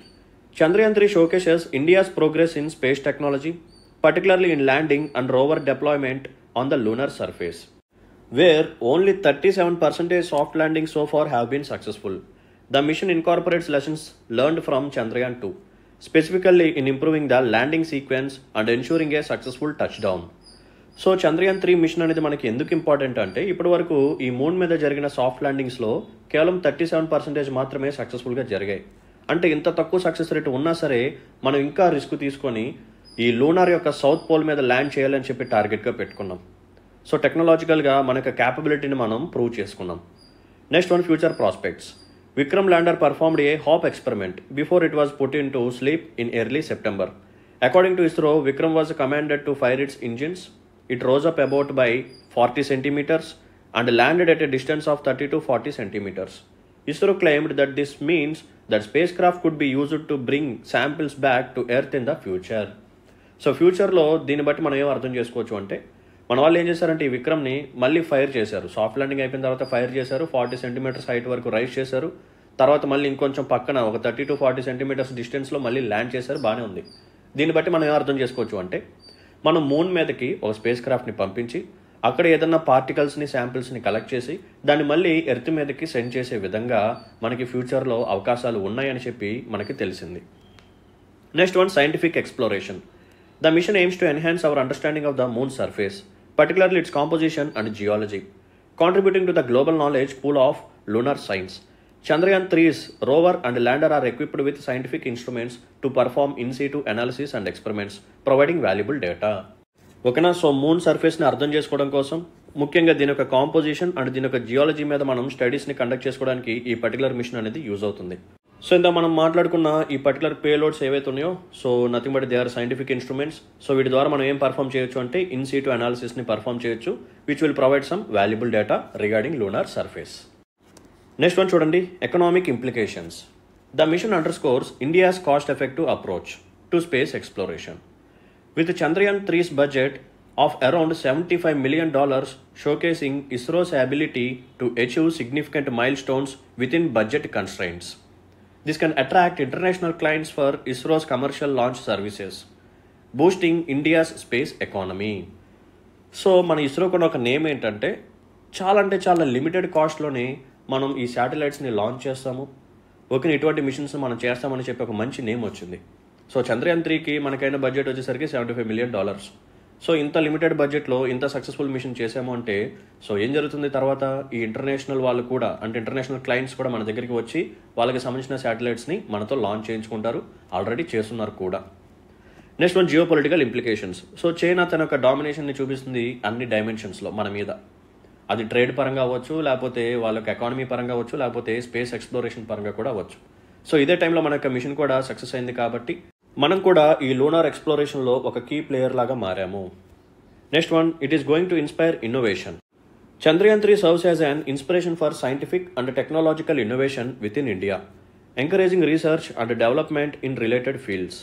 And it going to promote STEM education. So STEM ante entama science, technology, engineering and mathematics education, which is going to inspire next generations of scientists and engineers, etc. etc. ఓకేనా. So stem education ఇది బాగా promote చేస్తుంది and చాలా మంది కూడా inspire అవుతారు ఇటువంటి machines చూసి. సో చాలా మందికి ఇస్రోలో కూడా సైంటిస్టులు అవ్వాలని చెప్పి, లేకపోతే స్పేస్ టెక్నాలజీ మీద వర్క్ చేయాలని చెప్పి చాలా మందికి ఇంట్రెస్ట్ అనేది క్రియేట్ అవుతుంది. ఓకేనా. సో దట్ ఇన్నోవేషన్ కూడా పెరుగుతుంది అనమాట. So Chandrayaan 3 builds upon the foundations laid by previous Chandrayaan missions, demonstrating India's technological advancement, scientific discoveries and strategic positioning in the global space arena. It marks a significant step forward in India's space exploration program and its aspirations to become a leading space-faring nation. So previous Chandrayaan machines యొక్క ఫీడ్బ్యాక్ని మనం తీసుకొని, దాన్ని ఫౌండేషన్గా మనం తీసుకొని Chandrayaan 3 మిషన్ని మనం సక్సెస్ఫుల్గా launch చేయడం జరిగింది. సో దీని ద్వారా మనం చేసిన డెమాన్స్ట్రేషన్ ఏంటంటే, మన యొక్క టెక్నాలజికల్ అడ్వాన్స్మెంట్ అనేది ప్రపంచవ్యాప్తంగా తెలిసింది అండ్ సైంటిఫిక్ డిస్కవరీస్ కూడా మనం చాలా చేశాము అండ్ గ్లోబల్ స్పేస్ ఈ పర్టికులర్ మార్కెట్లో మన యొక్క పొజిషన్ అనేది బాగా డెవలప్ అయింది. ఓకేనా. ఇది ఒక సిగ్నిఫికెంట్ స్టెప్ అనమాట. సో ఇలాగే మన యొక్క స్పేస్ ఎక్స్ప్లోరేషన్ అనేది ఇంకా ఇలాగే కంటిన్యూ అవుతూ ఉండాలి, ఇలాగే కంటిన్యూస్ ఎఫర్ట్స్ పెడుతూ ఉండాలి. అఫ్ కోర్స్ కొన్ని ఛాలెంజెస్ ఉన్నాయి. మన ఇస్రో ఫేస్ చేసిన ఛాలెంజెస్ ఏంటంటే, బడ్జెట్ పరంగా కొన్ని కన్స్ట్రెంట్స్ ఉన్నాయి అండ్ స్పేస్ టెక్నాలజీ పరంగా ఇన్ఫ్రాస్ట్రక్చర్ అనేది ఇంకా పూర్గానే ఉంది. సో ఇస్రోకి కావాల్సిన ఇన్ఫ్రాస్ట్రక్చర్ అనేది సరిగ్గా అవైలబుల్గా లేదు. ఇది మనం గగన్యాన్ మిషన్లో చూసాము. నెక్స్ట్, స్కిల్డ్ లేబర్ కూడా సరిగ్గా అవైలబుల్గా లేరు. సో ఈ ఛాలెంజెస్ అన్నింటినీ మనం కానీ ఓవర్కమ్ చేస్తే గ్లోబల్ స్పేస్ ఎకానమీలో స్పేస్ ఎక్స్ప్లోరేషన్ ప్రోగ్రామ్స్ పరంగా ఇండియా అనేది టాప్ పొజిషన్లో ఉంటుంది. We will become a global leader in upcoming future without any doubt. ఓకేనా. రైట్. సో దీంతో మనం సక్సెస్ఫుల్గా Chandrayaan 3 టాపిక్ని కంప్లీట్ చేసుకున్నాం. Now move on to next topic. Next topic వచ్చేసరికి స్పేస్ డెబ్రీస్. ఇది one of the most important topic లాగా మారింది కాబట్టి సో జాగ్రత్తగా చూడండి. ఖచ్చితంగా నేనైతే క్వశ్చన్ ఎక్స్పెక్ట్ చేస్తున్నాను. Space debris has become a major issue for the world today. Discuss the problem caused due to space debris and also give solutions to it. So ఈ particular space debris అనేది ప్రపంచం మొత్తానికి ఒక పెద్ద problem లాగా మారింది. So దీనివల్ల మనకున్న ప్రాబ్లమ్స్ ఏంటి, ఛాలెంజెస్ ఏంటి, మరి ఈ పర్టికులర్ స్పేస్ డెబ్రిస్ని క్లీన్ చేయాలి అంటే ఎటువంటి సొల్యూషన్స్ని మనం ఫాలో అవ్వాలి.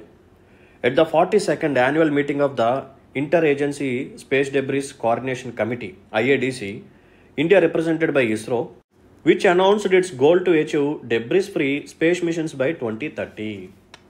ఓకేనా.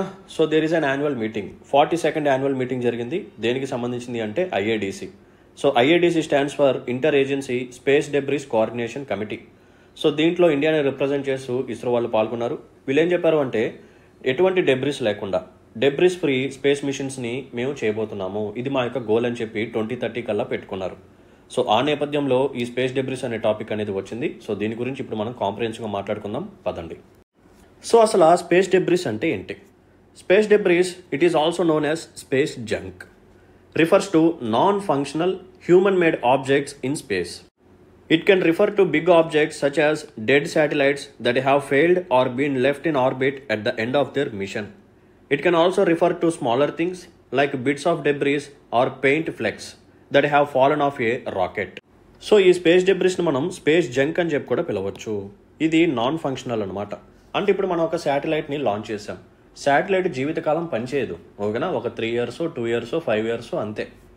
సో దాని యొక్క ఫంక్షనింగ్ టైం అయిపోయిన తర్వాత అది దాని యొక్క ఆర్బిట్లో అలాగే తిరుగుతూ ఉంటుంది. సో అదొక నాన్ ఫంక్షనల్ ఆబ్జెక్ట్. సో ఇటువంటి శాటిలైట్స్ ఓకేనా, వాటి యొక్క వర్క్ ఫినిష్ అయిపోయిన తర్వాత అలాగే ఆ పర్టికులర్ ఆర్బిట్లో పెరిగిపోయి స్పేస్ డెబ్రిస్ లాగా మారిపోతుంది. ఓకేనా. సో ఇటువంటి డెడ్ శాటిలైట్స్ అవ్వచ్చు, లేకపోతే రాకెట్కి సంబంధించిన చిన్న చిన్న పార్టికల్స్ కూడా బ్రేక్ అయిపోయి అలా ఆర్బిట్లో ఉండిపోతాయి, అలా స్పేస్లో ఉండిపోతాయి. ఓకేనా. సో వీటన్నిటిని కలెక్టివ్గా మనం స్పేస్ డెబ్రిస్ అని చెప్పి పిలుస్తూ ఉంటాం. సో వీటి వల్ల మనకి చాలా ప్రాబ్లమ్స్ ఉంటాయి. ఏంటంటే ఇప్పుడు మనం కొత్తగా ఏదైనా శాటిలైట్ని లాంచ్ చేయాలి అంటే ఈ స్పేస్ డెబ్రిస్ దానికి తగిలే ఛాన్స్ ఉంది.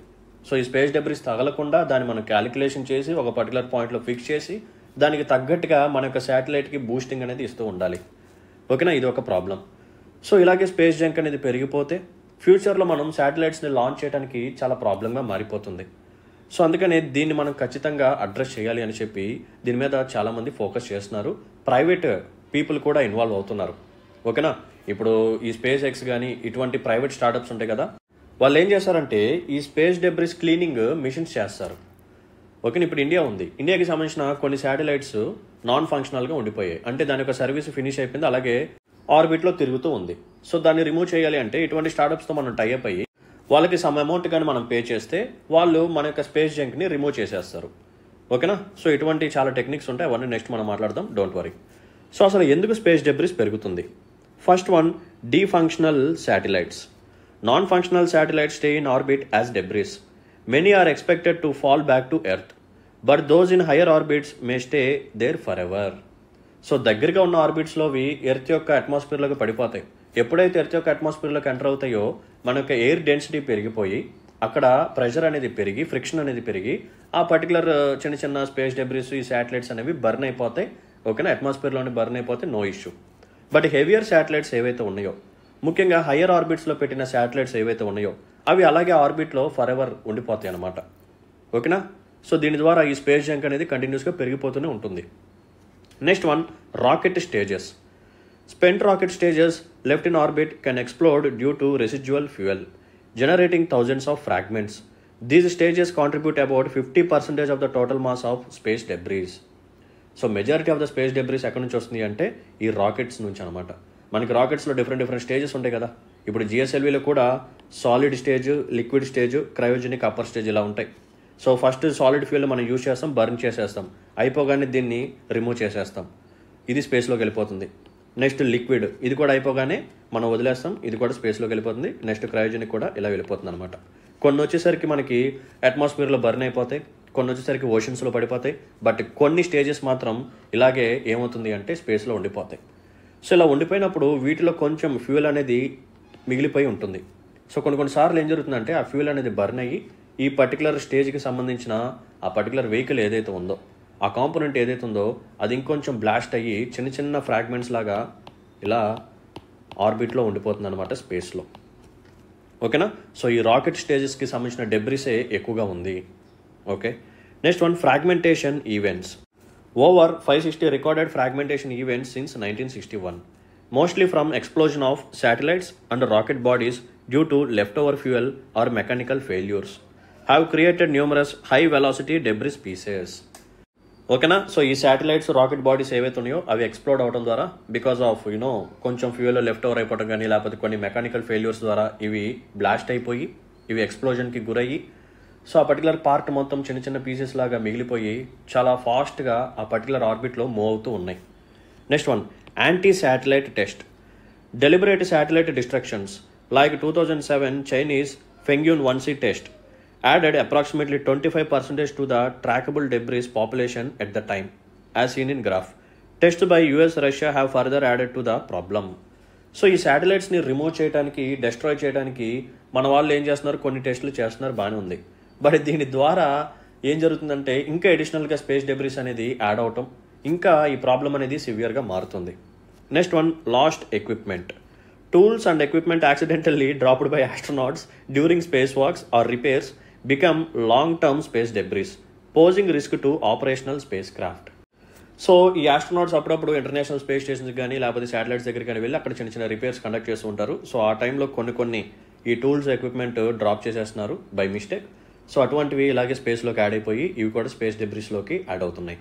ఓకేనా, సో డీఫంక్షనల్గా మారిపోయిన శాటిలైట్స్ అండ్ ఎక్స్ప్లోజన్కి గురైన ఈ rocket stages and fragmentation events ఎక్కువగా జరుగుతున్నాయి. యాంటీ శాటిలైట్ టెస్ట్స్ అండ్ ఎక్విప్మెంట్స్ని మనం బై మిస్టేక్ డ్రాప్ చేయడం కానీ ఇటువంటి వాటి వల్ల స్పేస్ డెబ్రిస్ అనేది పెరుగుతూ వెళ్తుంది. అండ్ మెజారిటీ కాంపోజిషన్ వచ్చేసరికి రాకెట్ స్టేజెసే ఎక్కువగా ఉందన్నమాట. రాకెట్ స్టేజెస్ నుంచి క్రియేట్ అయిన స్పేస్ డెబ్రిసే ఎక్కువగా ఉంది. నెక్స్ట్ ఆపరేషనల్ డెబ్రిస్ కూడా. Small fragments from satellite deployments such as separation bolts and paint flakes as well as particles from solid rocket motor exhaust add to space debris. Okay, మరి దీని ద్వారా మనకున్న threats ఏంటి, challenges ఏంటి? First one, collision risk. The primary threat from space debris is collisions with operational satellites and the International Space Station. Small debris traveling over 28,000 km per hour can cause catastrophic damage. For example, a 2009 collision between Iridium-33 satellite and the defunctional Cosmos 2251 satellite created thousands of new debris fragments, increasing the risk to other orbiting objects. ఓకేనా. So మనం launch చేసే new శాటిలైట్స్కి కూడా ఇది hit అయ్యే chance ఉంది. ఎప్పుడైతే hit అవుతుందో మన యొక్క ఫంక్షనల్ శాటిలైట్ డ్యామేజ్ అయిపోతుంది. ఓకేనా. డీఫంక్షనల్గా ఉన్న శాటిలైట్ ఆల్రెడీ డ్యామేజ్ అయిపోయి ఉంది. ఇవి రెండు ఇంకా బ్రేక్ డౌన్ అయిపోయి ఇంకా స్మాల్ ఫ్రాగ్మెంటేషన్ జరిగి ఇంకా అదర్ శాటిలైట్స్ ఏవైతే ఉన్నాయో వాటికి కూడా కొలిజన్ అయ్యే ఛాన్స్ ఉందన్నమాట. ఓకేనా. సో థ్రెట్ అనేది ఇంకా పెరుగుతుంది. Next one, Kessler syndrome. Kessler syndrome describes A scenario wear debris collisions create more debris leading to A cascading effect that could make certain orbits unusable limiting future space activities. ఓకేనా. So ఈ particular point మాత్రం అసలు miss చేయొద్దు, ఈ కీవర్డ్ని గుర్తుపెట్టుకోండి. So Kessler syndrome అంటే ఏం లేదమ్మా, ఒక సినారియో వల్ల, ఒక సిచ్యువేషన్ వల్ల, ఒక ఈవెంట్ వల్ల పొజిషన్ అనేది ఇంకా వరస్ట్గా మారటం. ఓకేనా. సో కెస్లర్ సిండ్రోమ్ ఏం చెప్తుంది అంటే ఈ డెబ్రిస్ కొలిజన్స్ ఏవైతే ఉన్నాయో వీటి వల్ల ఇంకా ఎక్కువగా డెబ్రిస్ అనేది క్రియేట్ అవుతుంది. ఓకేనా. సో ఫర్దర్గా ఎలా జరుగుతుంది అంటే ఈ ఆర్బిట్ని ఇంకా ఎవరు యూజ్ చేయలేరు. సో ఫ్యూచర్లో ఈ స్పేస్ యాక్టివిటీస్ అనేవి చాలా లిమిటెడ్గా మారిపోతాయి. సో ఆర్బిట్లో ఉన్న స్పేస్ కోసం కూడా, ఆ ఏరియా కోసం కూడా మనం ఫైట్ చేయాల్సి వస్తుంది. ఇంకా ఆల్రెడీ ఎర్త్ మీద ఉన్న ల్యాండ్, ఈ టెర్రెస్ట్రియల్ పార్ట్ కోసం మనం గొడవలు పడుతున్నాం. ఓకేనా. కబ్జాలు చేయటమో లేకపోతే ఇంకా ఇల్లీగల్ యాక్టివిటీస్ చేయడం కానీ, డిఫారెస్టేషన్, మైనింగ్ ఇవన్నీ చేస్తున్నాం. సో స్పేస్లో ఇలాగే మనం ఈ డెబ్రిస్ని పెంచుకుంటూ వెళ్ళిపోతే ఈ ఆర్బిట్లో ఈ ఏరియా నాకు కావాలి, నేను శాటిలైట్ని పెడతాను, లేదు నేను పెడతాను అని చెప్పి ఇటువంటి ఫైట్లు కూడా ఎక్కువ వచ్చేస్తాయి ఫ్యూచర్లో, మనం కానీ ఈ పర్టికులర్ ఛాలెంజ్ని అడ్రస్ చేయకపోతే. Next one, impact on satellite operations. Space debris increases risk to satellites, affecting services like communication and navigation. The European Space Agency reports that satellite operators receive thousands of alerts about potential collisions each year, requiring costly and complex maneuvers to avoid impact. ఓకేనా. So మనకి సంబంధించిన శాటిలైట్స్ని hit చేసే chance ఉంది ఒక 2 yearsలో 3 yearsలో అని చెప్పి మనకి ముందుగానే అలర్ట్ వస్తుంది. సో మన శాటిలైట్ డ్యామేజ్ అవ్వకుండా ఉండాలి అంటే మనం ఏం చేయాలి, దాన్ని ఫోర్స్ఫుల్గా మాన్యూవర్ చేయాలి వేరే ప్లేస్కి. అలా చేయాలి అంటే చాలా కాస్ట్లీ అండ్ కాంప్లెక్స్ కూడా. Next one, it is going to threat to human life. Astronauts about the ISS face risk from space debris, అంటే nothing but international space station, which can threaten their safety during missions. The ISS often performs avoidance manoeuvres to steer clear of debris, disrupting planned activities and posing dangers to crew members. So international space స్టేషన్స్కి అప్పుడప్పుడు astronauts వెళ్తూ ఉంటారు. So రీసెంట్గా మన ఇండియాకి సంబంధించిన astronaut కూడా USA ద్వారా ఇంటర్నేషనల్ స్పేస్ స్టేషన్కి వెళ్ళడం అనేది జరుగుతుంది. సో ఇంటర్నేషనల్ స్పేస్ స్టేషన్కి కూడా ఈ స్పేస్ డెబ్రిస్ అనేది హిట్ చేసే ఛాన్స్ ఉంది కాబట్టి సో మన యొక్క హ్యూమన్స్, మన యొక్క ఆస్ట్రోనాట్స్ ఎవరైతే ఉన్నారో వాళ్ళ ప్రాణాలకి కూడా ప్రమాదం అనేది ఉంది. Next one, environmental concerns. Larger debris pieces reentering Earth's atmosphere can cause damage and pollution. While most burn up, some fragments survive and impact the Earth. For example, parts of Chinese rocket stage fell in the Indian Ocean in 2021.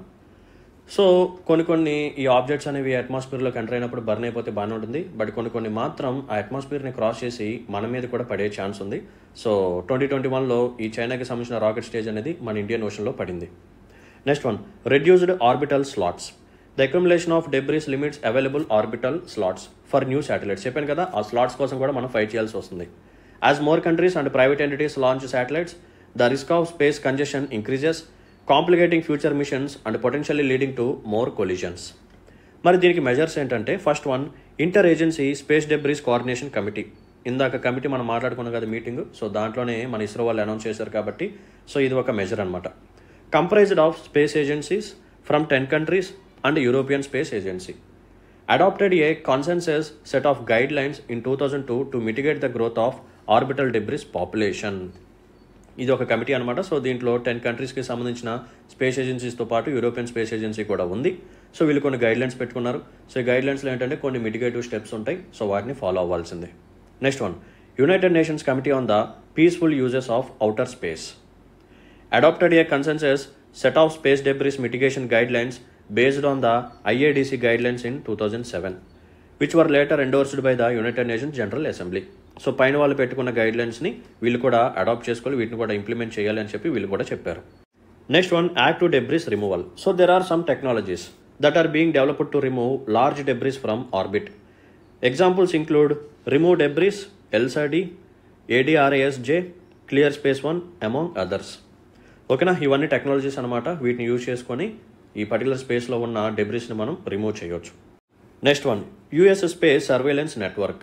It tracks larger debris objects which are greater than 10 centimeters using ground based radar. and optical telescopes and provides collision avoidance alerts to spacecraft operators and maintains a catalog of tracked objects. So వీళ్ళు ఏం చేస్తారు అంటే 10 centimetres కంటే పెద్దగా ఉన్న ఈ satellites ఏవైతే ఉన్నాయో, ఈ డెబ్రీస్ ఏవైతే ఉన్నాయో వాటిని వీళ్ళు ట్రాక్ చేసి ఓకేనా అలర్ట్స్ని ప్రొవైడ్ చేస్తారనమాట. సో దానికి తగ్గట్టుగా మనం ప్లాన్ చేసుకోవచ్చు. Next one, network for space objects tracking and analysis, nothing but నేత్ర project. ISRO is building up its orbital debris tracking capability by deploying new radars and optical telescope under this particular project. ఓకేనా, so మనం కూడా నేత్ర project ద్వారా ఏం చేస్తున్నాము అంటే so డెబ్రిస్ని track చేయడం కానీ by using some radars and optical telescope. So దానికి తగ్గట్టుగా మన యొక్క శాటిలైట్స్ని వేరే ప్లేస్కి ఫోర్స్ఫుల్గా మాన్యువర్ చేసుకోవడం జరుగుతుంది. ISRO has announced its goal to achieve debris-free space missions by 2030. This involves implementing measures such as controlled deorbiting of spent rocket stages and selecting clean orbits for future missions.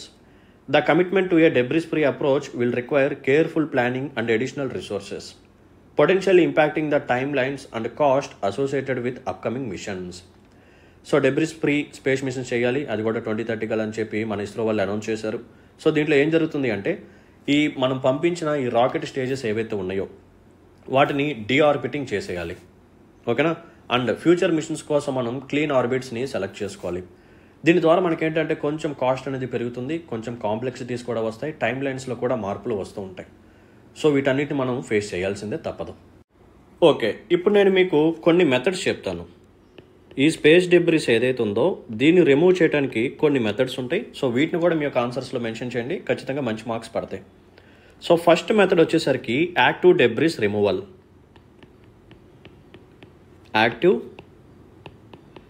Debris removal. So దీంట్లో మనం ఏం చేస్తామంటే కొన్నిసార్లు మన యొక్క శాటిలైట్ని lower ఆర్బిట్స్లోకి తీసుకొస్తాం, అంటే earth యొక్క అట్మాస్ఫియర్ లోపలికి తీసుకొస్తాం అనమాట. అలా తీసుకొచ్చినప్పుడు అక్కడ ఏం జరుగుతుంది, ఫ్రిక్షన్ పెరిగి బర్న్ అయిపోతుంది. సో దట్ స్పేస్ డెబ్రిస్ అనేది తగ్గుతుంది. ఇలా చేయొచ్చు. లేదంటే there are some techniques like robotic arms. So వీటిని పంపించి ఆ స్పేస్ డెబ్రిస్ని క్యాచ్ చేయటం, లేకపోతే నెట్స్ని పంపించటం, లేకపోతే హార్పూన్ టెక్నిక్ అని చెప్పుకోవడం ఉంటుంది. సో వీటన్నిటిని మీరు మెన్షన్ చేయాల్సిందే. Next magnets and slingshots, ఇవన్నీ టెక్నిక్స్ అనమాట. ఓకేనా, to clean space debris. So active debris రిమూవల్లో మనం ఏం చేయొచ్చు అంటే శాటిలైట్స్ని ఎర్త్ యొక్క అట్మాస్ఫియర్లోకి వచ్చేలాగా చేసి బర్న్ అయ్యేలాగా చేయొచ్చు, లేకపోతే రోబోటిక్ ఆర్మ్స్ ద్వారా, నెట్స్ ద్వారా, హార్పూన్స్, మ్యాగ్నెట్స్, స్లింగ్ షాట్స్, వీటి ద్వారా కూడా మనం క్లియర్ చేయొచ్చు అనమాట. రైట్. అండ్ నెక్స్ట్ మెథడ్ వచ్చేసరికి బై యూజింగ్ లేజర్. సో లేజర్ని యూజ్ చేసి కూడా మనం ఈ డెబ్రిస్ని రిమూవ్ చేయొచ్చు. సో హై పవర్డ్ లేజర్స్ మనం ఏం చేస్తామంటే ఎర్త్ నుంచి ఫైర్ చేస్తాం స్పేస్ డెబ్రిస్ మీద. సో అప్పుడు ఏం జరుగుతుంది, ఆ పర్టికులర్ మూమెంట్లో ఉన్న ఆ స్పేస్ డెబ్రిస్ పార్టికల్ ఏదైతే ఉందో దాని యొక్క వెలాసిటీని కోల్పోయి మనకు ఎర్త్ అట్మాస్ఫియర్లోకి పడిపోతుంది. సో ఇలా పడిపోయినప్పుడు ఏం జరుగుతుంది, మళ్ళీ స్పేస్లో బర్న్ అయిపోతుంది అనమాట. బట్ ఇది కేవలం చిన్న చిన్న పీసెస్ ఆఫ్ డెబ్రిస్కి మాత్రం యూజ్ అవుతుంది తప్ప చాలా పెద్ద పార్టికల్స్ ఉంటాయి కదా వాటికి మాత్రం ఇది ఉపయోగపడదు. ఓకే. అండ్ నెక్స్ట్ మెథడ్ వచ్చేసరికి రీసైక్లింగ్. సో మనం ఏం చేయొచ్చు అంటే ఫర్ సపోజ్ ఒక డీఫంక్షనల్ శాటిలైట్ ఉంది. ఓకేనా, దీని ఒక ఫంక్షన్ ఫినిష్ అయిపోయింది, ఇది అలాగే ఖాళీగా ఒక పర్టికులర్ ఆర్బిట్లో మూవ్ అవుతూ ఉంది. మనం ఏం చేయొచ్చు అంటే ఇంకొక శాటిలైట్ని పంపించి దీన్ని మైనింగ్ చేస్తాం. వీ విల్ డూ మైనింగ్ చేసి ఏం చేస్తామంటే దీంట్లో మనకి ఫ్యూచర్లో పనికొచ్చే కాంపోనెంట్స్ ఏవైతే ఉన్నాయో, ఓకేనా, సో ఫ్యూచర్లో పనికొచ్చే కాంపోనెంట్స్ ఏవైతే ఉన్నాయో వాటిని మనం తీసుకొని సో ఆ పర్టికులర్ కాంపోనెంట్స్ని నెక్స్ట్ ఫ్యూచర్ మిషన్స్లో మనం యూజ్ చేస్తాం. నథింగ్ బట్ రీసైక్లింగ్ అనమాట. ఓకేనా, so these are the several methods to remove the debris in our space. So active debris రిమూవల్లో ఇవన్నీ టెక్నిక్స్ ఉంటాయి. So please note it down. And laser technology and recycling the satellites, that's it. ఓకేనా, so దీంతో మనం space debris removal టాపిక్ని finish చేసుకున్నాం. Now move on to last concept. And last and final concept వచ్చేసరికి RT-PCR. So it stands for rivers transcriptase polymerase chain reaction. So చాలా అంటే చాలా important concept ఇది. కొంచెం కాన్సెప్చువల్ ఓరియంటెడ్గా ఉంటుంది. సో ఎలా అయితే మన mRNA వ్యాక్సిన్స్, అదర్ బయోటెక్నాలజీ రిలేటెడ్ కాన్సెప్ట్స్ తెలుసుకున్నామో ఇది కూడా అలాగే తెలుసుకుందాం. సో జాగ్రత్తగా వినండి. సో వర్డ్ బ్రేక్ డౌన్ చేయండి. రివర్స్ ట్రాన్స్క్రిప్టేజ్ ఒకటి, పొలిమరేజ్ చైన్ రియాక్షన్ ఒకటి. సో యాక్చువల్గా ఈ పర్టికులర్ reverse transcriptase polymerase chain reaction అనేది మనం దేనికి యూజ్ చేసాము అంటే ఈ పర్టికులర్ కోవిడ్-19 వైరస్ ఏదైతే ఉందో దీని యొక్క టెస్టింగ్ ఫేజ్లో, దీని యొక్క ఐడెంటిఫికేషన్ స్టేజ్లో దీన్ని మనం యూజ్ చేసాం. అంటే చాలామందికి కోవిడ్-19 వైరస్ ఉన్నా సరే మనం ఐడెంటిఫై చేయలేకపోయాం ఇమీడియట్గా, అంటే ఇనీషియల్ స్టేజ్లోనే డిటెక్ట్ చేయలేకపోతున్నాం. సో అలా డిటెక్ట్ చేయడానికి తీసుకొచ్చిందే RT-PCR. సో దీని గురించి నేను డీటెయిల్గా చెప్తాను. సో జాగ్రత్తగా అటెన్షన్ పే చేసి వినండి. ఫస్ట్ వన్ వచ్చేసరికి పాలిమరేస్ చైన్ రియాక్షన్. సో దీన్ని ఎవరు ఇన్వెంట్ చేశారు అంటే 1980s క్యారీ మ్యులీస్ అనే పర్సన్ దీన్ని డెవలప్ చేశారనమాట. ఇదమ్మా క్యారీ మ్యులీస్. సో దీంట్లో ఏం జరుగుతుంది అనేది నేను మళ్ళీ చెప్తాను, వెయిట్ చేయండి. సో పాలిమరేస్ చైన్ రియాక్షన్ దీన్ని డెవలప్ చేసింది ఎవరు? Kary Mullis in 1980s. Okay. So reverse transcriptase. So ఈ పదం ఎక్కడైనా విన్నట్టుందా? ట్రాన్స్క్రిప్టేజ్, ట్రాన్స్క్రిప్షన్, అవునా? So there is a theory of central dogma, DNA to RNA, RNA to protein synthesis. DNA to RNA ఈ ప్రాసెస్ని ఏమంటాము? Transcription. RNA to protein translation. ఓకేనా? So DNA నుంచి RNAని తయారు చేస్తే ట్రాన్స్క్రిప్షన్ అంటాం. ఒకవేళ RNA నుంచి DNAని తయారు చేస్తే దీన్నేమనాలి? రివర్స్లో జరుగుతుంది కాబట్టి రివర్స్ ట్రాన్స్క్రిప్షన్ అనాలి. సో దీన్నే మనం ఇక్కడ యూజ్ చేస్తాం అనమాట. ఓకేనా? ఇలా లాజికల్గా తెలుసుకోవాలి, కాన్సెప్చువల్ ఓరియంటెడ్గా. DNA నుంచి RNAని తయారు చేస్తే దాన్ని మనం ట్రాన్స్క్రిప్షన్ అంటాము. అదే రివర్స్లో చేస్తే, అంటే RNA నుంచి DNAని కానీ మనం తయారు చేస్తే we call it as reverse transcriptase. So జాగ్రత్తగా వినండి. So there is a virus. So virus ఏం చేస్తుంది? ఏదైనా ఒక లివింగ్ బీయింగ్ని ఇన్ఫెక్ట్ చేస్తుంది. ఫర్ సపోజ్ హ్యూమన్ని ఇన్ఫెక్ట్ చేసింది అనుకోండి. సో మన లోపలికి వైరస్ వచ్చింది. సో ఈ వైరస్ బతకాలి అంటే ఖచ్చితంగా ఒక లివింగ్ బీయింగ్ అనేది ఉండాల్సిందే. నథింగ్ బట్ వైరస్ అనేది ఇన్ఫెక్ట్ చేయాల్సిందే. ఎవరిని ఇన్ఫెక్ట్ చేయకుండా ఉంటే వైరస్ అనేది చనిపోతుంది. ఓకేనా? రైట్. సో వైరస్ ఏం చేస్తుంది? హ్యూమన్ని ఇన్ఫెక్ట్ చేసింది. సో హ్యూమన్లో ఉన్న సెల్స్లో ఇది ఎంటర్ అవుతుంది. సో దీని తాలూకా వైరస్ని ఇది ఏం చేస్తుంది? రెప్లికేట్ చేసింది. అలాగే అన్ని సెల్స్ని ఇన్ఫెక్ట్ చేసిన తర్వాత ఆర్గన్స్ అనేవి పనిచేయటం మానేస్తాయి. ఓకేనా? డిస్ఫంక్షనల్గా మారిపోతాయి. ఆ తర్వాత హ్యూమన్ బీయింగ్ ఇల్నెస్కి గురవుతాడు, తర్వాత చనిపోయే ఛాన్స్ కూడా ఉంటుంది. ఇది నార్మల్గా జరిగే మెకానిజం. సో ఇక్కడ ఈ వైరస్ల్లో కొన్ని వైరస్ల్లో DNA ఉంటుంది, కొన్ని వైరస్ల్లో RNA కూడా ఉంటుంది. ఓకేనా? జాగ్రత్తగా వినండి. దేర్ ఈజ్ ఎ వైరస్లో జనరల్గా DNA ఉండొచ్చు, RNA కూడా ఉండొచ్చు. జస్ట్ ఫర్ ఎగ్జాంపుల్ ఈ వైరస్లో DNA ఉంది అనుకోండి. DNA ఉంది. ఇప్పుడు ఈ వైరస్ ఏం చేస్తుంది? హ్యూమన్ సెల్ లోపలికి ఎంటర్ అవుతుంది. హ్యూమన్ సెల్ లోపలికి ఎంటర్ అయ్యి దాని యొక్క DNA నుంచి RNA తయారు చేస్తుంది. ఆ RNA నుంచి ప్రోటీన్ వస్తుంది. ఓకేనా? ప్రోటీన్ వచ్చి ఇలా ఈ పర్టికులర్ హ్యూమన్ హెల్తీ సెల్ అనేది ఇలా వైరస్ సెల్ లాగా మారిపోతుంది. ఇలా మల్టిపుల్ సెల్స్ అనేవి పెరిగిపోయి, ఓకేనా, డిస్ఫంక్షనల్గా మారిపోయి ఆ పర్సన్ చనిపోయే ఛాన్స్ ఉంది. ఇది నార్మల్ ప్రాసెస్ ఒకవేళ వైరస్లో DNA కానీ ఉంటే. ఓకే. ఒకవేళ ఇదే వైరస్లో RNA కానీ ఉంటే ఏంటి పరిస్థితి? ఇదే వైరస్లో RNA కానీ ఉంటే ఏంటి పరిస్థితి? సో ఇటువంటి సిచ్యువేషన్స్లో ఇటువంటి వైరస్ని డిటెక్ట్ చేయడం కష్టంగా మారుతుందన్నమాట. దీన్ని మనం వెంటనే డిటెక్ట్ చేయలేం. దీనికి మనం వెంటనే వ్యాక్సిన్ని కూడా ప్రొవైడ్ చేయలేం. సో ఎర్లీ డిటెక్షన్ అనేది చాలా ఇంపార్టెంట్. సో అందుకని మన వాళ్ళు తీసుకొచ్చిన టెక్నిక్ ఏంటంటే reverse transcriptase polymerase chain reaction. So దీంట్లో ఏం జరుగుతుందో డీటెయిల్గా చెప్తాను చూడండి. ఫస్ట్ ఒక పర్టికులర్ పర్సన్ వచ్చాడు. ఇతను కోవిడ్-19 టెస్ట్ తీసుకోవాలని చెప్పి అనుకున్నాడు. సో మనం ఏం చేస్తాం? ఇతని దగ్గర నుంచి శాంపిల్ని కలెక్ట్ చేస్తాం. ఓకేనా? అది బ్లడ్ శాంపిల్ అవ్వచ్చు, లేకపోతే సెలవే కూడా అవ్వచ్చు. ఓకేనా? పర్ఫెక్ట్. సో శాంపిల్ని కలెక్ట్ చేసిన తర్వాత దాంట్లో మనం ఏం చేస్తాము అంటే RNA స్ట్రాండ్స్ని కలెక్ట్ చేస్తాం. సో RNA మనకి ఎలా ఉంటుంది? సింగిల్ స్ట్రాండెడ్ ఇలా ఉంటుంది అనమాట. సో ఇలా ఎలా పడితే అలా ఉండొచ్చు. సో ఇప్పుడు ఈ RNAని మనం ఏం చేయాలి అంటే నీట్గా ఇలా ఒక లైన్ లాగా తీసుకురావాలి. ఇలా తీసుకురావడానికి మన వాళ్ళు ఏం చేస్తారంటే హీటింగ్ చేస్తారు. So they will heat at 70 degrees Celsius. దీంతో పాటు ఇదే టైంలో ప్రైమర్ని కూడా యాడ్ చేస్తారు. దీన్నే ప్రైమర్ ఇంక్యుబేషన్ అని చెప్పి కూడా పిలవచ్చు. సో ఇలా చేసిన తర్వాత మనకి ఏం జరుగుతుంది? ఈ పర్టికులర్ RNAకి ఒక కాంప్లిమెంట్ అనేది క్రియేట్ అవుతుంది. ఓకేనా? ఒక స్మాల్ కాంప్లిమెంట్ అనేది క్రియేట్ అవుతుంది. తర్వాత ఇదే కాంప్లిమెంట్ని మనం ఏం చేస్తామంటే రెప్లికేట్ చేస్తాం. ఇలా రెప్లికేట్ చేసి సింగిల్ స్ట్రాండ్గా ఉన్న RNAని కాస్త డబుల్ స్ట్రాండెడ్ DNA లాగా మారుస్తాం. Is it clear? ఫస్ట్ మనం ఏం చేసాము? RNAని కలెక్ట్ చేసాం. ఎందుకు కలెక్ట్ చేసాము? ఈ SARS-CoV-2 వైరస్ ఏదైతే ఉందో ఇది యాక్చువల్గా mRNAని క్యారీ చేస్తుంది. దీంట్లో DNA ఉండదు, RNA ఉంటుంది. సో మన బాడీలో ఉన్న RNA అనేది కోవిడ్-19 వైరస్కి సంబంధించిందా కాదా అని చెప్పి చెక్ చేయాలి అంటే ఈ ప్రాసెస్ చేయాల్సిందే. సో ఆర్ఎన్ఏ శాంపిల్స్ని కలెక్ట్ చేస్తాము.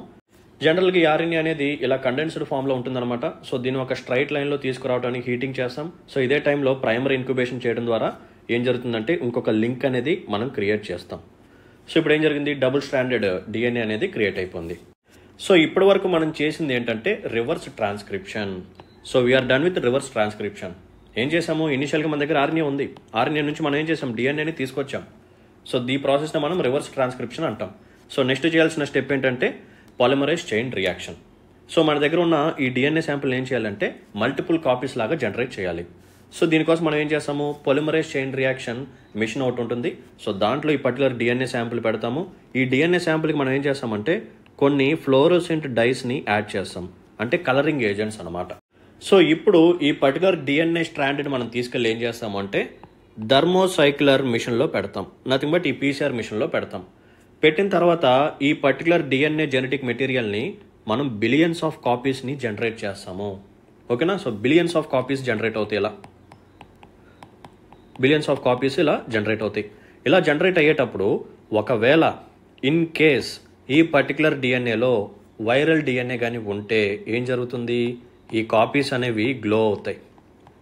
ఓకేనా. అంటే ఫ్లోరోసెంట్ డైస్ని యాడ్ చేసాం కదా, అవి ఏం చేస్తాయంటే మెరుస్తూ ఉంటాయి. సో మెరుస్తున్నాయి అంటే ఏంటి అర్థం, మనం ఇంకొక సైకిల్ని చేయాలి అని చెప్పి అర్థం. మళ్ళీ ఇంకొక సెట్ని క్రియేట్ చేస్తాం, ఇంకొంచెం ఎక్కువ డిఎన్ఏస్ని మనం మళ్ళీ ప్రొడ్యూస్ చేస్తాం. ఇలాగే చైన్ రియాక్షన్ కంటిన్యూ చేస్తాం. మళ్ళీ మనకి ఈ గ్లోయింగ్ అనేది కనిపిస్తుంది అంటే okay, there is a virus. ఒకవేళ గ్లోయింగ్ కానీ ఇక్కడ ఆగిపోయింది అనుకోండి, ఓకే తక్కువ ఇంటెన్సిటీ ఉన్న వైరస్ ఇతనిలో ఉంది. మళ్ళీ నెక్స్ట్ స్టేజ్లో కూడా ఒకవేళ గ్లోయింగ్ కానీ కంటిన్యూ అయితే సో ఇంటెన్సిటీ చాలా ఎక్కువగా ఉంది, సో సివియర్ సిమ్టమ్స్ వస్తాయి, ఇతను ఎఫెక్ట్ అవబోతున్నాడు. ఓకేనా. సో ఈ పర్టికులర్ ఫ్లోరోసెన్స్ అనేది రిపీటెడ్ సైకిల్స్లో పెరుగుతూ వెళ్తే ఇంటెన్సిటీ ఎక్కువగా ఉందని అర్థం. సో నెక్స్ట్ సైకిల్ ఒకవేళ ఈ కలరింగ్ ఈ ఫ్లోరోసెన్స్ అనేది తగ్గింది అని అనుకోండి, దాని అర్థం ఏంటంటే ఇంటెన్సిటీ అనేది లోగా కానీ మోడరేట్గా కానీ ఉంది అని చెప్పి అర్థం అనమాట. ఓకేనా. సో ఈ ఆర్టీపీసీఆర్ టెక్నిక్ వల్ల మనకున్న బెనిఫిట్ ఏంటంటే ఎర్లీగా డిటెక్ట్ చేయొచ్చు. మనకి బయటికి ఇంకా సిమ్టమ్స్ రాకముందే, అంటే మనకి ఫీవర్ కానీ హెడేక్ కానీ కాఫ్ కానీ కోల్డ్ కానీ ఇవన్నీ రాకముందే మనం డిటెక్ట్ చేయొచ్చు అనమాట బై యూజింగ్ ఆర్టీపీసీఆర్. ఓకేనా. సో రివర్స్ ట్రాన్స్క్రిప్షన్ ఎందుకు చేస్తున్నాము, కొన్ని వైరస్లు ఏవైతే ఉన్నాయో వాటిలో డిఎన్ఏ ఉండదు, దే విల్ క్యారీ ఆర్ఎన్ఏ. ఓకేనా. సో అందుకని డిఎన్ఏని బేస్ చేసుకుని మనం డిటెక్ట్ చేయలేము, ఆర్ఎన్ఏని బేస్ చేసుకుని మనం డిటెక్ట్ చేయాలి. For that purpose we are going to do a process called reverse transcription. So ఈ ప్రాసెస్లో మనం ఏం చేస్తున్నాము, మన బాడీలో బ్లడ్ ద్వారా కానీ సలైవా ద్వారా కానీ మ్యూకస్ ద్వారా కానీ కలెక్ట్ చేసిన శాంపిల్స్ ఏవైతే ఉన్నాయో వాటి నుంచి ఆర్ఎన్ఏ శాంపిల్స్ని కలెక్ట్ చేసి ఓకేనా వాటిని డిఎన్ఏ లాగా కన్వర్ట్ చేస్తున్నాము. సో ఇక్కడతో రివర్స్ ట్రాన్స్క్రిప్షన్ ప్రాసెస్ అయిపోయింది. ఇప్పుడు దీన్ని తీసుకెళ్లి మనం ఏం చేస్తాము అంటే పొలిమరైజ్ చైన్ రియాక్షన్ చేస్తాం. ఎక్కడ చేస్తాము, థర్మోసైక్యులర్ మిషన్లో చేస్తాం. సో ఈ సింగిల్ డిఎన్ఏ కాపీని తీసుకెళ్లి పెడతాము. సో అక్కడ మనం డిఫరెంట్ టెంపరేచర్ సైకిల్స్లో బిలియన్స్ ఆఫ్ కాపీస్ని తయారు చేస్తాం. మధ్యలోనే ఫ్లోరోసెంట్ డైస్ని మనం యాడ్ చేయడం ద్వారా మనకు ఒకవేళ ఫ్లోరోసెన్స్ అనేది కంటిన్యూ అవుతూ వెళ్తే డిఫరెంట్ సైకిల్స్లో ఇంకా ఆ కలర్ అనేది పెరుగుతూ వెళ్తే ఇంటెన్సిటీ అనేది వైరస్ ఇంటెన్సిటీ అనేది చాలా ఎక్కువగా ఉందని అర్థం. ఒకవేళ ఫ్లోరోసెన్స్ అనేది నెక్స్ట్ రిపీటెడ్ సైకిల్లో కానీ తగ్గిపోతే ఇంటెన్సిటీ అనేది లోగా కానీ మోడరేట్గా కానీ ఉంది అని చెప్పి అర్థం. ఓకేనా. So this is all about RTPCR technique. So దీనివల్ల మనం ఎర్లీగా పర్టికులర్ వైరస్ని డిటెక్ట్ చేయొచ్చు. సో ఎర్లీగా డిటెక్ట్ చేస్తే ఆ పర్టికులర్ కోవిడ్ యొక్క స్ప్రెడ్ని మనం తగ్గించవచ్చు అనమాట. అర్థమైందా. సో ఈవెన్ హెచ్ఐవి వైరస్ కూడా ఇదే చేస్తుంది. హెచ్ఐవి వైరస్లో కూడా డిఎన్ఏ ఉండదు, ఆర్ఎన్ఏ జెనెటిక్ మెటీరియల్ ఉంటుంది. సో హెచ్ఐవి వచ్చి మన హ్యూమన్ సెల్ని ఇన్ఫెక్ట్ చేసిన తర్వాత అదేం చేస్తుంది అంటే మన సెల్ని యూజ్ చేసుకొని దాని యొక్క ఆర్ఎన్ఏ నుంచి అది డిఎన్ఏని జనరేట్ చేసుకుంటుంది. ఎంత తెలివైందో చూసారా. దాని దగ్గర డిఎన్ఏ లేదు, బట్ డిఎన్ఏ కావాలి. అదేం చేస్తుంది అంటే మన హ్యూమన్ సెల్ని ఇన్ఫెక్ట్ చేసి దాని యొక్క ఆర్ఎన్ఏ నుంచి ఫస్ట్ డిఎన్ఏని తయారు చేసుకుంటుంది, మళ్ళీ డిఎన్ఏ నుంచి ఆర్ఎన్ఏ, ఆర్ఎన్ఏ నుంచి ప్రోటీన్, ఇలా మన హెల్దీ సెల్స్ మొత్తాన్ని ఇన్ఫెక్ట్ చేసేసి మొత్తం డ్యామేజ్ చేసేస్తుంది అనమాట. ఓకేనా. సో ఇలా మీరు కానీ కాన్సెప్చువల్గా తెలుసుకుంటే క్వశ్చన్స్ ఎలా ఇచ్చినా సరే మీరు ఆన్సర్ చేయవచ్చు. రైట్. సో ఇప్పుడు ఇక్కడ ఉన్న డేటాని చదువుదాం, ఈజీగా అర్థమైపోతుంది. So reverse transcription polymerase chain reaction. So ఇది ఒక laboratory technique that combines 2 processes. ఏంటవి? ఫస్ట్ వన్ వచ్చేసరికి reverse transcription of RNA into complementary DNA. So RNA నుంచి మనం తయారు చేసిన డిఎన్ఏ ఏదైతే ఉందో దాన్ని మనం కాంప్లిమెంటరీ డిఎన్ఏ అని చెప్పి పిలుస్తాం, సిడిఎన్ఏ. ఓకేనా. Right. Next one amplification of specific DNA targets using polymerase chain reaction. Amplification అంటే ఏంటి? బిలియన్స్ ఆఫ్ కాపీస్ని తయారు చేయటం. This method is primarily utilized to measure the amount of specific RNA, making it a crucial tool in molecular biology for analysing gene expression and quantifying viral RNA. Principles of RTPCR. So ఏం చేస్తున్నాము, మనం ఒక RNA నుంచి complementary డిఎన్ఏని తయారు చేసి దాన్ని amplification చేసి ఎర్లీగా డిటెక్ట్ చేయడం అనేది జరుగుతుంది. సో ఫస్ట్ వాడు చూడండి, రివర్స్ ట్రాన్స్క్రిప్షన్ గురించి ఇచ్చాడు. The process begins with reverse transcription where RNA is converted into complementary DNA using enzyme reverse transcriptase. So ఈ ఎంజైమ్ని యూజ్ చేసి మనం ఈ ప్రాసెస్ని చేస్తాం. This step is critical because it allows researchers to work with RNA which is often present in low quantities. Okay, next ఏం చేస్తాము, దీన్ని యాంప్లిఫికేషన్ చేస్తాం by using polymerase chain reaction. The complementary DNA serves as a template for PCR amplification. During this process, specific DNA sequences are exponentially amplified అంటే billions of copies ని తయారు చేస్తాము, enabling detection and quantification of the original RNA. So detect చేయడానికి ఇప్పుడు ఈజీగా ఉంటుందన్నమాట. Next, real time monitoring. In many applications, RT-PCR is performed as a quantitative PCR, where the amplification process is monitored in real time using fluorescent dyes or probes. చెప్పాను కదా, కొన్ని probes కానీ fluorescent డైస్ని కానీ add చేయడం ద్వారా మనం detect చేయడానికి ఈజీగా మారుతుంది. This allows for precise quantification of RNA levels based on the fluorescence emitted during the PCR cycles. చెప్పాను కదా, మనం రిపీటెడ్ సైకిల్స్ చేసుకుంటూ వెళ్తాము. సో రిపీటెడ్ సైకిల్స్ చేసుకుంటూ వెళ్లే కొద్దీ మనకి ఇంకా ఫ్లోరోసెన్స్ కలర్ పెరుగుతూ వెళ్తుంది అంటే ఇంటెన్సిటీ ఎక్కువగా ఉంది అని అర్థం. ఓకేనా, వైరల్ ఆర్ఎన్ఏ ఎక్కువగా ఉందని అర్థం. ఒకవేళ ఫ్లోరోసెన్స్ రిపీటెడ్ సైకిల్స్లో తగ్గుతూ వెళ్తుంటే మోడరేట్గా ఉంది, లేకపోతే లోగా ఉంది అని చెప్పి మనం ఐడెంటిఫై చేయవచ్చు. మరి దీని యొక్క సిగ్నిఫికెన్స్ ఏంటి? దీన్ని మనం బయోటెక్నాలజీలో యూజ్ చేయొచ్చు.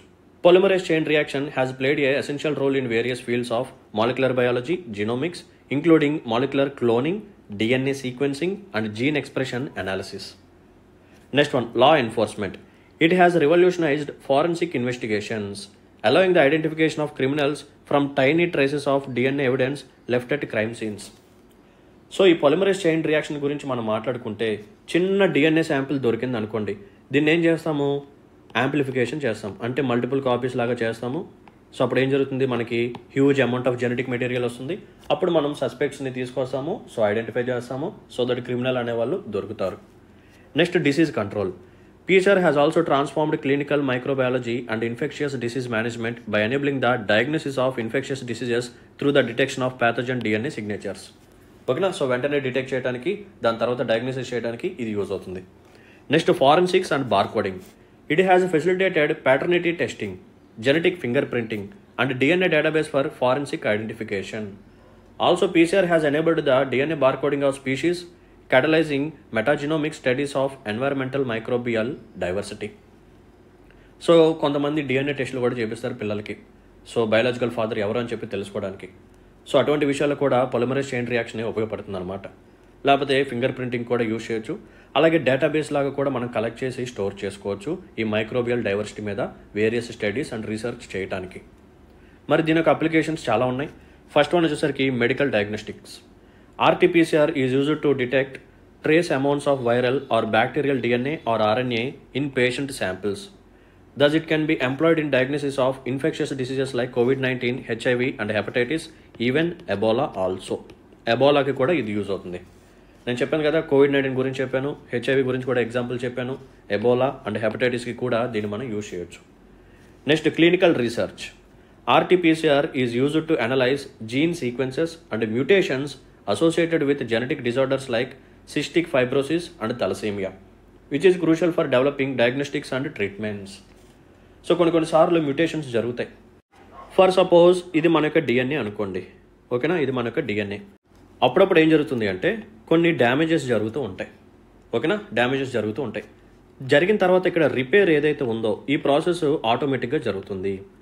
ఇలా ఆటోమేటిక్గా జరిగే టైంలో సీక్వెన్స్ అనేది మారే ఛాన్స్ ఉంది. అలా మారిన దాన్ని మనం మ్యూటేషన్స్ అంటాము. ఇలా మ్యూటేషన్స్ జరగటం ద్వారా అన్వాంటెడ్ క్వాలిటీస్ అనేవి క్రియేట్ అయ్యే ఛాన్స్ ఉంది. జనరల్గా డిఎన్ఏలో మనకేముంటాయి, ATGC ఉంటుంది, ఎడిమైన్, థైమైన్, గ్వానైన్, సైటోసైన్. సో వీటికి సీక్వెన్స్ ఎలా ఉంటుంది అంటే ఏకి T సీక్వెన్స్ ఉంటుంది, Gకి C ఉంటుంది. జస్ట్ ఫర్ ఎగ్జాంపుల్ డిఎన్ఏలో సీక్వెన్స్ ఎలా ఉంటుంది అంటే ఒక చిన్న ఎగ్జాంపుల్ తీసుకుందాము. ఏ జి టి సి ఇలా ఉందనుకోండి. దీనికి కోడింగ్ ఎలా జరుగుతుంది? ఏకి టీ, జీకి సి, టీకి ఏ, సికి జి, ఇలా ఒక సీక్వెన్స్ అనేది ఉంటుంది. దీన్ని మనం డిఎన్ఏ అంటాం. సో డిఎన్ఏని ఓపెన్ చేస్తే మనకి ఇవే ఉంటాయి అన్నమాట. ఓకేనా? రైట్. అన్ఫార్చునేట్లీ ఏదైనా ఒక డ్యామేజ్ జరిగింది, సో రిపేర్ జరిగే ఛాన్స్ ఉంది. లేదు కొన్నిసార్లు ఏం జరగవచ్చు అంటే ఇలా ఉన్న డిఎన్ఏని మనకి నచ్చని జీన్ పార్ట్ ఇక్కడ ఉందనుకోండి. అంటే జస్ట్ ఫర్ ఎగ్జాంపుల్ ఈ పర్టికులర్ పార్ట్ వల్ల మనకి ఏదైనా ఒక డిసీజ్ ఉంది. సో ఈ పార్ట్ని మనం డిలీట్ చేసేయచ్చు by molecular scissoring. CRISPR Cas nine technology అంటాం కదా, సో దాన్ని యూజ్ చేసి దీన్ని మనం డిలీట్ చేసేయచ్చు. డిలీట్ చేసిన తర్వాత let me draw. So delete చేసిన తర్వాత ఈ ఎంటీ పార్ట్లో మనం ఏదన్నా సరే ఒక డిఎన్ఏని తీసుకొచ్చి పెట్టొచ్చు. మనకి కావాల్సిన డిఎన్ఏ పెట్టొచ్చు, లేకపోతే దాన్ని అలాగే వదిలేయచ్చు. అలాగే వదిలేస్తే దాని అంతటా అదే రిపేర్ చేసుకుంటుంది. అలా రిపేర్ చేసుకుంటున్నప్పుడు అక్కడ ఉండాల్సిన సీక్వెన్స్ కాకుండా ఏదైనా ఒక అబ్నార్మల్ సీక్వెన్స్ కానీ వచ్చింది అనుకోండి, దాని ద్వారా మనకి చాలా సైడ్ ఎఫెక్ట్స్ వస్తాయి. సో దాన్ని మనం మ్యూటేషన్ అంటాం. ఎవరైనా సరే ఎక్స్మెన్ మూవీ చూసారా? ఎక్స్మెన్, వోల్వరిన్ కానీ వీళ్ళందరూ చాలామంది ఉంటారు. సో ఎక్స్మెన్లో జరిగేది ఇదే అనమాట, జెనెటిక్ మ్యూటేషన్స్. ఆ మ్యూటేషన్స్ వల్ల వచ్చిన వాళ్ళందరూ సో డిఫరెంట్ క్వాలిటీస్ వస్తాయి. ఒకరికి వింగ్స్ వస్తాయి, ఒకరికి తోక వస్తుంది, ఒకరు విపరీతంగా స్మెల్లింగ్ సెన్స్ వచ్చేస్తుంది, ఒకరు ఎగరగలరు. ఓకేనా? ఇటువంటి క్వాలిటీస్ వస్తాయి అనమాట. సో దీన్నే ప్రజెంట్ చాలామంది యూజ్ చేస్తున్నారు. అంటే కొంతమంది సెలబ్రిటీస్ బేబీస్ని న్యాచురల్గా కాకుండా ఇలా ల్యాబ్స్ ద్వారా కూడా కంటున్నారనమాట. అంటే పుట్టబోయే బిడ్డకి వీళ్ళు సెలెక్ట్ చేసుకుంటారు మొత్తం లిస్ట్. ఫెయిర్గా ఉండాలి, నథింగ్ బట్ వైట్గా ఉండాలి, సో బ్లూ ఐస్ ఉండాలి, లేకపోతే బాడీ ఇలా ఉండాలి, ఎథ్లెటిక్గా ఉండాలి, చాలా టోన్డ్గా ఉండాలి. ఇటువంటి క్వాలిటీస్ అన్నింటినీ సెలెక్ట్ చేసుకుని, హైట్ని సెలెక్ట్ చేసుకుని, వెయిట్ని సెలెక్ట్ చేసుకుని, ఇటువంటి క్వాలిటీస్ అన్నింటినీ సెలెక్ట్ చేసుకుని దానికి తగ్గట్టుగా జీన్ ఎడిటింగ్ చేసి పిల్లల్ని కంటున్నారు. సో దీని ద్వారా చాలా ఎథికల్ కన్సర్న్స్ ఉంటాయి, ఎందుకంటే ఇది నేచర్కి ఎగనెస్ట్గా ఉంది కాబట్టి. ఓకేనా? ఒకవేళ మీకు క్వశ్చన్ కానీ మైటోకాండ్రియల్ రీప్లేస్మెంట్ థెరపీ మీద కానీ, లేకపోతే 3 పేరెంట్ బేబీ అని చెప్పి కూడా అడగొచ్చు. సో ఈ టాపిక్ మీద క్వశ్చన్ కానీ ఒకవేళ వస్తే దాంట్లో ఉన్న ఛాలెంజెస్లో మీరు ఈ ఎథికల్ కన్సర్న్స్ గురించి కూడా మీరు రాయొచ్చు. ఓకేనా? Right. Next one, palaeogenomics. It is used to amplify ancient DNA from fossils and artifacts to study evolution, migrations and relationship between extinct species. So అంతరించిపోయిన స్పీషీస్ ఏవైతే ఉన్నాయో, ఓకేనా, సో వాటి యొక్క రిలేషన్షిప్స్ గురించి తెలుసుకోవడానికి, వాటి యొక్క ఎవల్యూషన్ గురించి తెలుసుకోవడానికి, వాటి యొక్క మైగ్రేషన్ గురించి తెలుసుకోవడానికి మనకి ఇది యూజ్ అవుతుంది. Next agriculture. Polymerase chain reaction is used to detect the presence of GMOs, genetically modified organisms, plant pathogens, antibiotic resistant markers and more in crops and soil, which is important for biosecurity. So దీన్ని use చేసి వీటన్నిటిని detect చేయొచ్చు, so that we can achieve biosecurity. Next one, synthetic biology. PCR is used to assemble DNA fragments and create artificial genes and engineered biological systems. ఇందా నేను చెప్పింది అనమాట.